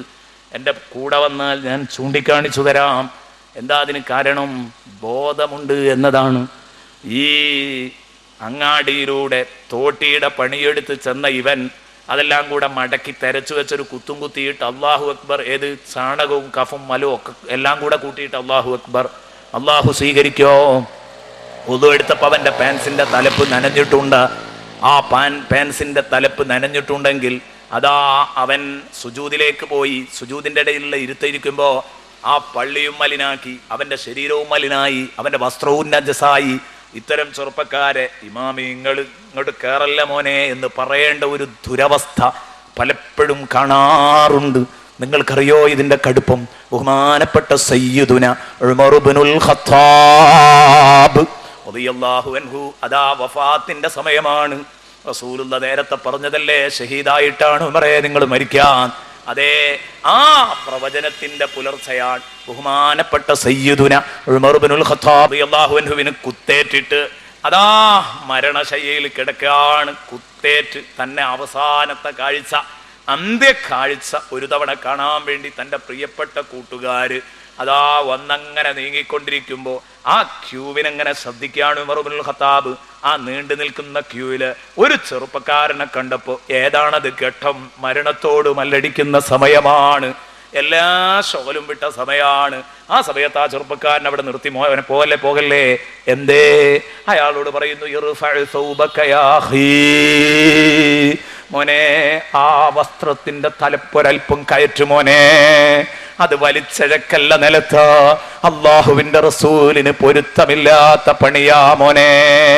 മുത്തുനബി സല്ലല്ലാഹു അലൈഹി വസല്ലം എരിയാണിയുടെ താഴെ വസ്ത്രമിറങ്ങി നിസ്കരിച്ചവനോട് വീണ്ടും മടക്കി നിസ്കരിക്കാൻ പറഞ്ഞ കഥ നമുക്കറിയാമല്ലോ. ഞാൻ പറയുന്നു, എൻ്റെ പ്രിയപ്പെട്ട ചെറുപ്പക്കാരാ, ഈ പ്രഭാഷണം കേട്ട് മാറണം എന്ന് മനസ്സുള്ള ഒരു ചെറുപ്പക്കാരെങ്കിലും മാറ്. മുതലാളിമാര് മാറ്. നാളെ മുതൽ തുണിയുടുക്കുമ്പോൾ നെരിയാണിയുടെ താഴെ വരരുത്. അതുപോലെ തന്നെ ഉളുപ്പില്ലാത്ത ഈ മലപ്പുറം കുത്ത് അതും ഒഴിവാക്കണം. മടക്കി കുത്ത് അല്ല, മലപ്പുറം കുത്ത് ഒഴിവാക്കണം. മുട്ട ഔറത്താണ്. അല്ലാഹുവിൻ്റെ റസൂൽ സല്ലല്ലാഹു അലൈഹി വസല്ലമ തങ്ങൾ അഹ്ലുസുഫത്തിന്റെ കൂട്ടത്തിൽപ്പെട്ട ഒരാള് നബിതങ്ങൾ ഇങ്ങനെ കടന്നു വരുമ്പോൾ ആ തുടയുടെ ചെറിയൊരു ഭാഗം അയാളുടെ വസ്ത്രം ഇങ്ങനെ പൊങ്ങിക്കിടക്കുന്നത് കണ്ടപ്പോൾ നബിതങ്ങൾ ചോദിച്ചതെന്താ? അമാ അലിംത അന്നൽ ഫഖിദ ഔറ, തുട ഔറത്താണെന്ന് നിനക്കറിയൂലേ എന്നാ ചോദിച്ചത്. അള്ളാഹുവിൻ്റെ റസൂലിന്റെ മുഖം ചൂണ്ടി. ഇന്നത്തെ ഈ മലപ്പുറം കാക്കാര് എന്ന് പറഞ്ഞാൽ നമ്മൾ സ്വന്തം പറയാം, നമ്മളെ വാപ്പാര് നമ്മളെ ചേട്ടന്മാർ ഇവരെങ്ങാനും അള്ളാഹിൻ്റെ റസൂല് കാണുമെങ്കിൽ അടിയോടടിയായിരിക്കും. കാരണം ഇങ്ങോട്ട് കുത്തിയാ എന്ത് കുത്താ വിചാരിച്ചെങ്കിൽ നിങ്ങൾ എത്ര കയറ്റിയാ കുത്തുക? കുത്തരുത്, മടക്കി കുത്തരുത്. ഞാനിപ്പോഴും ആലോചിക്കുന്നു, ബഹുമാനപ്പെട്ട എ പി ഉസ്താദ് ഒരിക്കൽ പറഞ്ഞു, പള്ളി ഉദ്ഘാടനം ചെയ്താൽ ആ സി ഡിയിലും ഉണ്ടാവും ഇങ്ങനെ കുത്തിയ ഒരുപാട് ടീമും. അപ്പോൾ അറബികൾ ചോദിച്ചത് ഇതെന്താ സംഭവം? കാരണം ഇത് മുസ്ലിങ്ങൾ ചെയ്യാത്തൊരു പണിയായിട്ടാണ് ഇവർ കാണുന്നത്. ഇതൊരു വലിയ വിഷമാണ്. ഇതിന് ഉത്തരം പറയാൻ കുഴങ്ങിപ്പോവുകയാണ്. പിന്നെ ഉസ്താദ് സ്വതസിദ്ധമായ ആ ഹിക്കുമത്തിലൂടെ എന്തെങ്കിലും മറുപടി പറഞ്ഞിട്ടാണ്ട് വിടല. അപ്പം ഞാൻ പറഞ്ഞു വന്നത്, എൻ്റെ പ്രിയപ്പെട്ട സഹോദര, വളരെ ഗൗരവത്തോടെ കാണും. മടക്കി കുത്തരുത്, അവരുടെ നെരിയാൻ്റെ താഴെ മുണ്ടിറങ്ങരുത്. ഇതൊക്കെ ഗൗരവമുള്ള കാര്യങ്ങളാണ്. ഇതൊന്നും ചെറുതല്ല, ഒന്നും ചെറുതായി കാണും വേണ്ട. എല്ലാ കാര്യങ്ങളെയും ഗൗരവത്തോടെ കാണുക. എൻ്റെ പ്രിയപ്പെട്ട പെങ്ങളെ, ഔറത്ത് മറക്കാത്ത പെങ്ങളെ, മറക്കാൻ നീ തയ്യാറാവണം. തലമറക്കാത്ത പെങ്ങളെ, മറക്കാൻ തയ്യാറാവണം. എല്ലാം തയ്യാറാവണം.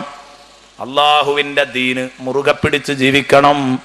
ജീവിതത്തിൽ കാണുന്നതും ചെയ്യുന്നതും കേൾക്കുന്നതും എല്ലാം ഹലാലാവട്ടെ. ഹറാമിനോടടുക്കാതിരിക്കുക. എന്താ കാരണം? യൗമ യുദഊന ഇലാ നാരി ജഹന്നമ ദഅ.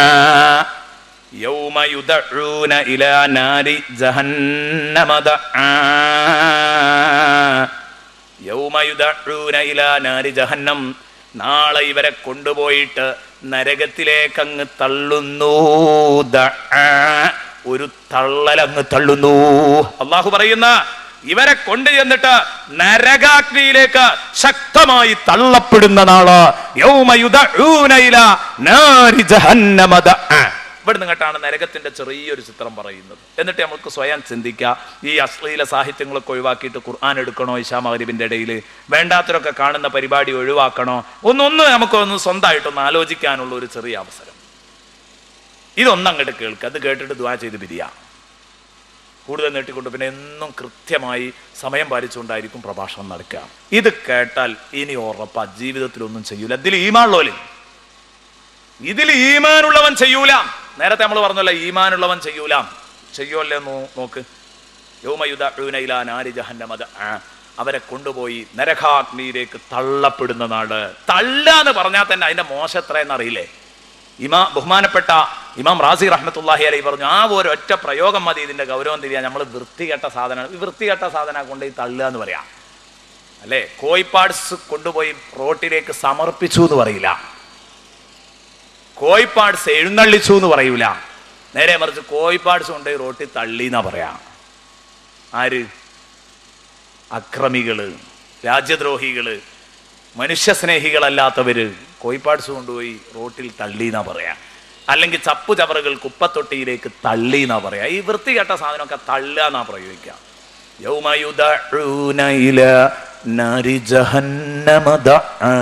എന്നാൽ മുത്തഖീങ്ങളെ കൊണ്ടുവരുന്നതിനെ കുറിച്ച് അല്ലാഹു എഴുന്നള്ളിക്കുക എന്ന പ്രയോഗമാ ഖുർആനിൽ പറയുന്നത്. സ്വർഗത്തിലേക്ക് കൂട്ടം കൂട്ടമായി എഴുന്നള്ളിക്കപ്പെടും മുത്തഖീങ്ങളെ. ആലോചിച്ച് നോക്ക് നിങ്ങള്. അതേ എൻ്റെ പ്രിയപ്പെട്ട സുഹൃത്തെ, അങ്ങനെ കൊണ്ടുപോയി നരകാഗ്നിയിലേക്ക് തള്ളുന്നു. ആ നരകാഗ്നി ഞാൻ ഇപ്പോൾ വിശദീകരിക്കുന്നില്ല. മുമ്പ് സൂറത്തുൽ വാഖിയയുടെ സീഡികൾ, അതുപോലെ തന്നെ സൂറത്തുൽ ഹുജറാത്തിന്റെ സീഡികളൊക്കെ കണ്ടവരുണ്ടാകും. ഞാൻ പറഞ്ഞിരുന്നു ചില പൊള്ളുന്ന ചിത്രങ്ങൾ. സൂറത്തുൽ മുർസലാത്തിൽ അല്ലാഹ് പറയുന്നുണ്ട്, നരകാഗ്നിയിൽ നിന്ന് പൊങ്ങുന്ന ആ നരകത്തിലെ തീയിലെ ഒരു പൊരി, ഇന്നഹാ തർമീ ബിശറരിൻ കൽ ഖസ്ർ, അതേ കൊട്ടാര സമാനമായ തീപ്പൊരികളാ പൊങ്ങുന്നത്. തീയിന്റെ വലുപ്പല്ല.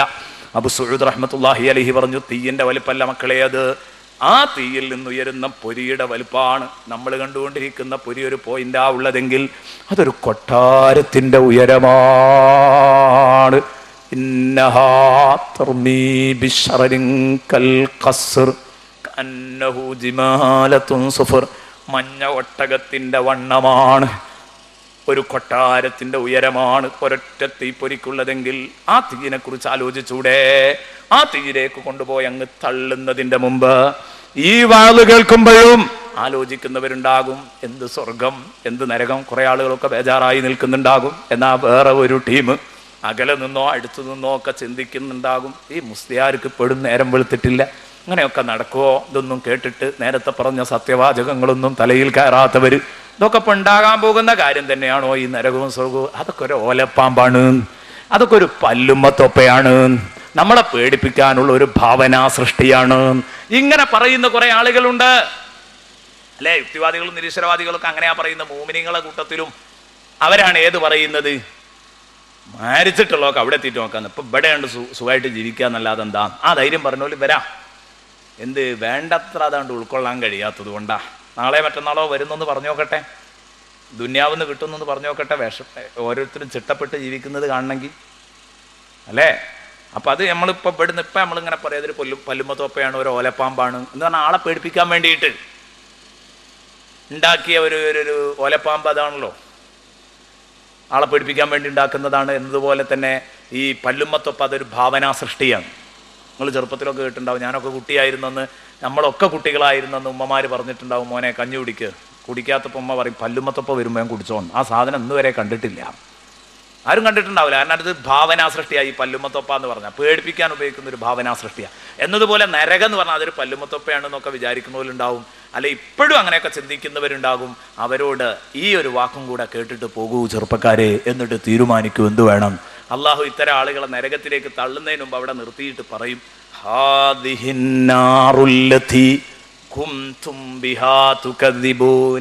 അറിയോ നിങ്ങൾ ഈ നരകം ഏതാണ്? ഹാദിഹിന്നാർ, ഇതാണ് കേട്ടോ നരകം. അല്ലത്തി കുന്തും ബിഹാ തുകദ്ദിബൂൻ, നിങ്ങൾ നിഷേധിച്ചിരുന്ന, നിങ്ങൾക്ക് വിശ്വസിക്കാൻ പ്രയാസമുണ്ടായിരുന്ന നരകാഗ്നിയാ മക്കളെ. ഇത് 70,000 കയറുകളില്, മുഖയറുകളില്, സിമാമുകളില് ഓരോന്നിലും 70,000 മലക്കുകൾ തൂങ്ങിയിട്ട് അടുപ്പിച്ചു കൊണ്ടുവരുന്നു. ആ നരകമാണ് ചൂണ്ടിക്കാണിച്ചിട്ട് പടച്ചോൻ പറയുന്നത് കലി തുള്ളുന്ന നരകം. കലി തുള്ളിയിട്ട് പാർട്ടായിട്ട് പൊട്ടിച്ചിതറിപ്പോകുമോ എന്ന് തോന്നിപ്പോകും. അത്രയും കലി തുള്ളിക്കൊണ്ടിരിക്കുകയാണ്. ആ നരകത്തിലേക്ക് ഇങ്ങനെ കാണിച്ചിട്ടല്ല പറയാൻ, നിങ്ങൾക്ക് നിഷേധിക്കാൻ ധൈര്യപ്പെട്ടിരുന്ന, നിങ്ങൾക്ക് വിശ്വസിക്കാൻ പ്രയാസമുണ്ടായിരുന്ന ആ നരകമാണിത്.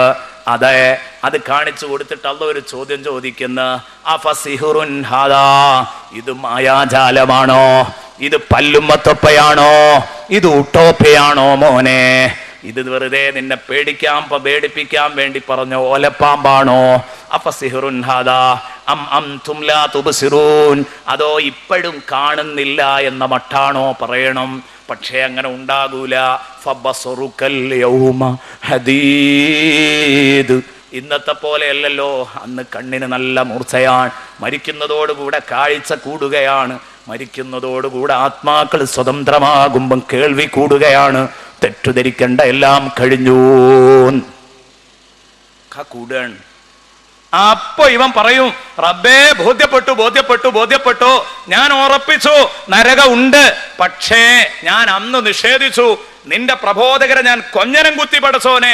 ഇതൊക്കെ പറയുമ്പോ അവരെ ഞാൻ ലോകം തിരിയാത്തവരാക്കി, അവരെയൊക്കെ ഞാൻ വെറും അന്ധവിശ്വാസങ്ങൾ ഉൾക്കൊണ്ടവരാക്കി തള്ളിക്കളഞ്ഞു പടച്ചോനെ. അങ്ങനെയൊക്കെ ആണെങ്കിലും ഞാൻ പാവമാണല്ല, ഞാൻ സാധുവാണല്ല, എന്നെ അങ്ങോട്ട് കടത്തരുതേ എന്ന് പറയും. റസൂലുള്ളാഹി സ്വല്ലല്ലാഹി അലൈഹി വസല്ലം പറഞ്ഞു. അതെ, ഈ ദൈവനിഷേധികളൊക്കെ അവിടെ എത്തുമ്പോൾ പാഠം പഠിക്കും. എനിക്കിത് പറയുമ്പോൾ ഈ ആയത്തിങ്ങനെ ഓതിയപ്പോൾ എനിക്ക് ഓർമ്മ വന്നത് 2 സാഹിത്യകാരന്മാരെയാ. ആ വിഷയം അങ്ങോട്ട് വളരെ ഫിറ്റായി കിടക്കണം. അതുകൊണ്ട് ആ വിഷയം ഒന്ന് പറയുന്നു. 2 സാഹിത്യകാരന്മാർ. ഒന്ന് മലയാളികൾക്കൊക്കെ പരിചയമുള്ളതായിരിക്കും വൈക്കം മുഹമ്മദ് ബഷീർ. അദ്ദേഹവും അതുപോലെ തന്നെ ജോൺസൺ ഐരൂർ എന്ന് പറയുന്ന 2 സാഹിത്യകാരന്മാരൊപ്പം ഇരുന്നിട്ട് ഇങ്ങനെ ചർച്ച ചെയ്യാം ഒരു സ്ഥലത്ത്. സാഹിത്യകാരന്മാർ പറഞ്ഞാൽ പല ബഡായും പറയും. പഠിത്തം നിങ്ങൾ വായിച്ചിട്ടുണ്ടാവും. സാഹിത്യകാരന്മാർ മുഴുവനും നുണയന്മാരാണെന്ന് ഒരാൾ പറഞ്ഞത്. അത് നമ്മൾ പറയുകയാണെങ്കിൽ ഭയങ്കര പ്രശ്നമായിരിക്കും. മന്ത്രിമാരോ ഉത്തരവാദപ്പെട്ടവരോ ഒക്കെ പറഞ്ഞാൽ പ്രശ്നം ഉണ്ടാവില്ല. വിവാദങ്ങളായിട്ട് കുറച്ച് നാൾ കത്തി നിൽക്കും, അത്രേ ഉണ്ടാവുള്ളൂ. ഏതാവട്ടെ, ബഷീറിനെ സംബന്ധിച്ചിടത്തോളം വൈക്കം മുഹമ്മദ് ബഷീറിനോട് നമുക്ക് യോജിപ്പും വിയോജിപ്പും ഒക്കെ ഉണ്ട്. അത് വേറെ ചർച്ച ചെയ്യേണ്ടതാണ്. അപ്പം അതല്ല വിഷയം. ലാ ഇലാഹ ഇല്ലല്ലാഹ് എന്ന് വൈക്കം മുഹമ്മദ് ബഷീർ ഉറക്കെ പറഞ്ഞപ്പോൾ ജോൺസൺ ഐരൂർ തികഞ്ഞ നാസ്തികനാണ്. അയാള് ഇലാഹിനെ നിഷേധിക്കുന്ന ആളാ. അയാൾ പറഞ്ഞു ദൈവം പൊടി പോലും ഇല്ല. ഇതൊക്കെ അവരുടെ ഭാഷയിലാണ് ഇപ്പൊ ഈ പറയുന്നത്. ദൈവം പൊടി പോലും ഇല്ല. അപ്പോ ഇയാള് എന്ത് പറയാനാ? വൈക്കം മുഹമ്മദ് ബഷീർ പറഞ്ഞു നല്ലൊരു മറുപടി. ഇത് ഈ ആയത്തിങ്ങനെ വായിച്ചപ്പോൾ ഓർമ്മ എന്താ, എൻ്റെ പൊന്നു മോൻ മരിച്ചങ്ങ് ചെല്ല് ഐരൂരെ. വൈക്കം മുഹമ്മദ് ബഷീറിന്റെ അതേ ശൈലിയാണ്. അദ്ദേഹത്തിന്റെ വാചകം കടമെടുത്തിട്ട് പറയണം. അപ്പൊ അദ്ദേഹത്തിന്റെ രചനകൾ വായിക്കുന്നവർക്ക് വേഗം ബോധ്യപ്പെടും. എൻ്റെ പൊന്നുമോന് മരിച്ചങ്ങ് ചെല്ല് ഐരൂരെ. കത്തിച്ചൊലിക്കുന്ന എൻ്റെ റബ്ബിൻ്റെ ജഹന്നം, അതിൻ്റെ മുകളിൽ നിന്റെ അലക്ഷ്യമായി പാറിപ്പറന്ന് കിടക്കുന്ന ഈ ചപ്രച്ചടവൻ താടിയും തലയും അള്ളാഹു ജഹന്നമിൻ്റെ മുകളിലാണ് കാണിക്കും. അപ്പം അത് സറസറോന്ന് കത്തി അങ്ങ് പോകും. എന്നിട്ട് അള്ളാഹു ചോദിക്കും, ഇപ്പം എങ്ങനെയുണ്ട് ഐരൂരേ, ഇപ്പം എങ്ങനെയുണ്ട് ജോൺസൺ ഐരൂരേ എന്ന് അള്ളാഹു ചോദിക്കൂ. അപ്പം എന്താ നീ മറുപടി പറയാം? ഈ ധിക്കാരി അവിടുന്ന് പറഞ്ഞു, അപ്പോഴും പറയും ഞാൻ ദൈവം പൊടി പോലും ഇല്ല. പക്ഷെ അന്ന് പറയൂല. അത് ഖുർആൻ പറയുന്നുണ്ട്. അന്നൊരിക്കലും പറയൂല. കാരണം അത് കാണൂല എന്നുള്ള ധൈര്യം കൊണ്ടായി പറയണത്. അപ്പൊ അതിന് വൈക്കം ബഷീർ മറുപടി പറഞ്ഞു, എരി തീയില് വേവുന്ന അടുപ്പിലേക്കാട്ട് എടുത്തിട്ടിട്ട് എനിക്ക് ഉഷ്ണിക്കുന്ന ഒരു ചൂട് എന്ന് പറയുന്ന ഈ മുഷടനോട് ഇനി എന്ത് പറയാനാണോ എന്ന് അന്ന് അയാൾ അതിനും തമാശയായി മറുപടി കൊടുത്തു. ഞാൻ പറയുന്നത് എൻ്റെ പ്രിയപ്പെട്ട കൂട്ടുകാരാ, എരിതീയിൽ വീഴുന്നൊരു സമയമുണ്ട്. അതിനു മുമ്പ് അല്ല ചോദിക്കുക, ഈ പറഞ്ഞ നിരീശ്വരവാദികളോടും യുക്തിവാദികളോടൊക്കെ ചോദിക്കും. ഇപ്പം യുക്തിവാദ പ്രസ്ഥാനങ്ങൾക്ക് വേണ്ടി വാദിച്ചുകൊണ്ടിരിക്കുന്ന, അതിനുവേണ്ടി സംവാദം നടത്താൻ തയ്യാറായിക്കൊണ്ടിരിക്കുന്ന എല്ലാ ആളുകളും, അവരൊക്കെ കലാനാഥൻ സാറെ പോലുള്ള ആളുകളൊക്കെ ഇപ്പോഴും പ്രവർത്തിച്ചുകൊണ്ടിരിക്കുന്നുണ്ടല്ലോ അതിനുവേണ്ടി. അവരോടൊക്കെ നമുക്ക് പറയാനുള്ളത്, ഒരു ദിവസം ഇവരൊക്കെ അംഗീകരിക്കും പടച്ചോനോട്, പടച്ചോനെ സത്യമാണ്, പക്ഷെ ഞങ്ങൾ അങ്ങോട്ട് എടുത്തിടല്ല. അതിന് അള്ളാന്റെ മറുപടി കേട്ടോ, എടോ ആ ബടായി നടക്കൂല, അത് ദുനിയാവെന്ന് നോക്കേണ്ടിയിരുന്നു. ഇപ്പൊ ഇവിടെ വന്നിട്ട് അന്ന് ഇത് പറഞ്ഞവരെ മുഴുവനും നിങ്ങൾ കളിയാക്കിയല്ലേ, എല്ലാവരെയും നിങ്ങൾ കല്ലെറിഞ്ഞു കളിയാക്കിയല്ലേ. അവർക്കെതിരിൽ എഴുതി പ്രസംഗിച്ചുവല്ലേ, അവരോട് വാദപ്രതിവാദം നടത്തി തൽക്കാലം വിജയിച്ചു എന്നൊക്കെ നിങ്ങൾക്ക് തോന്നി. നിങ്ങൾ ആ വിജയം പെരുമ്പറയടിച്ചു നടന്നുവല്ലേ. എന്നാ കേട്ടോ, ഇസ്ലൗഹാ ഫസ്ബിറു ഔ ലാ തസ്ബിറു സവാഉൻ അലൈക്കും ഇന്നമാ തുജ്സൗന മാ കുൻതും തഅമലൂൻ. കടക്കടായി നരകത്തിലേക്ക്, എന്നിട്ട് കത്തിക്കരിഞ്ഞോ. ഇസ്ലൗഹാ, നരകത്തിൽ പോയിട്ട് കത്തിക്കരിയണം. അള്ളാഹുവിന്റെ കൽപ്പനയാണ്. സ്വലാ, കത്തിക്കരിയുക, കത്തിക്കരിയണം. നരകത്തിലേക്കാട്ട് പോയിട്ട് കത്തിക്കരിയടോ. തയ്യാറുണ്ടോ നിനക്ക്? കടക്ക്. അള്ളാഹു തആല പറയാൻ, ഇവിടെ ഒരു ബടായും റഹ്മാനായിരുന്നു ഞാൻ ഭൂമിയിൽ നിന്ന്. അവിടെ നിഷേധിച്ചവർക്കും അല്ലാത്തവർക്കും ഒക്കെ കൊടുത്തിരുന്നു, ഞാൻ അനുസരിക്കുന്നവർക്കും അല്ലാത്തവർക്കും ഒക്കെ കൊടുത്തിരുന്നു. എന്നാലേ ഇവിടെ അതല്ല പരിപാടി ഇട്ടു. ഇവിടെ ഞാൻ റഹീമാണ്. അതുകൊണ്ട് നിനക്ക് തരാനുള്ളത് നരക. പോടാ അങ്ങോട്ടാ, ആ നരകത്തിലേക്ക് പോ. മുഴുവെണ്ണത്തിനെ അള്ളാഹു തെളിച്ചു വിടുന്നു. തെളിച്ചു വിട്ടിട്ട് അള്ളാഹു പറയുന്ന, അങ്ങോട്ട് തെളിക്കുന്ന സമയത്ത് ഇവര് പറയുന്നു, പടച്ചോനെ, ആ കത്തിച്ചൊലിക്കുന്ന നരകം, ആ കത്തിപ്പൊങ്ങുന്ന ആ നരകാഗ്നിയിലേക്ക് ഞങ്ങൾക്ക് പോകാൻ തൊലിക്കട്ടിയില്ല, പാവങ്ങളാണ്, സഹിക്കാൻ കഴിയൂല. അല്ല പറയുന്നു, ഫസ്ബിറു ഔ ലാ തസ്ബിറു, നിങ്ങൾ ക്ഷമിക്കുകയാണെങ്കിൽ ക്ഷമിച്ചോ, ക്ഷമിച്ചില്ലെങ്കിൽ ക്ഷമിക്കണ്ട. നിങ്ങളുടെ ഈ വാക്കുകളൊന്നും എനിക്ക് കേൾക്കണ്ട. ഇതൊക്കെ ഇപ്പൊ ഇവിടെ എത്തിയാറുണ്ടായതല്ലേ, ഭൂമിയിൽ നിന്ന് എന്തേ ചിന്തിച്ചിരുന്നത്. അതുകൊണ്ട് ക്ഷമിച്ചാലും വേണ്ടില്ല, ക്ഷമിച്ചില്ലെങ്കിലും വേണ്ടില്ല, പോടാ നരകത്തിലേക്ക്. സഹോദരാ, തുണിന്റെ നീളം കുറയണമെന്ന് പറയുമ്പോ, ഒന്ന് പൊക്കിയെടുക്കണം പറയുമ്പോ, പാൻസിന്റെ തലപ്പ് കുറയണമെന്ന് പറയുമ്പോ, മോളെ, എന്റെ പ്രിയപ്പെട്ട പെങ്ങളെ,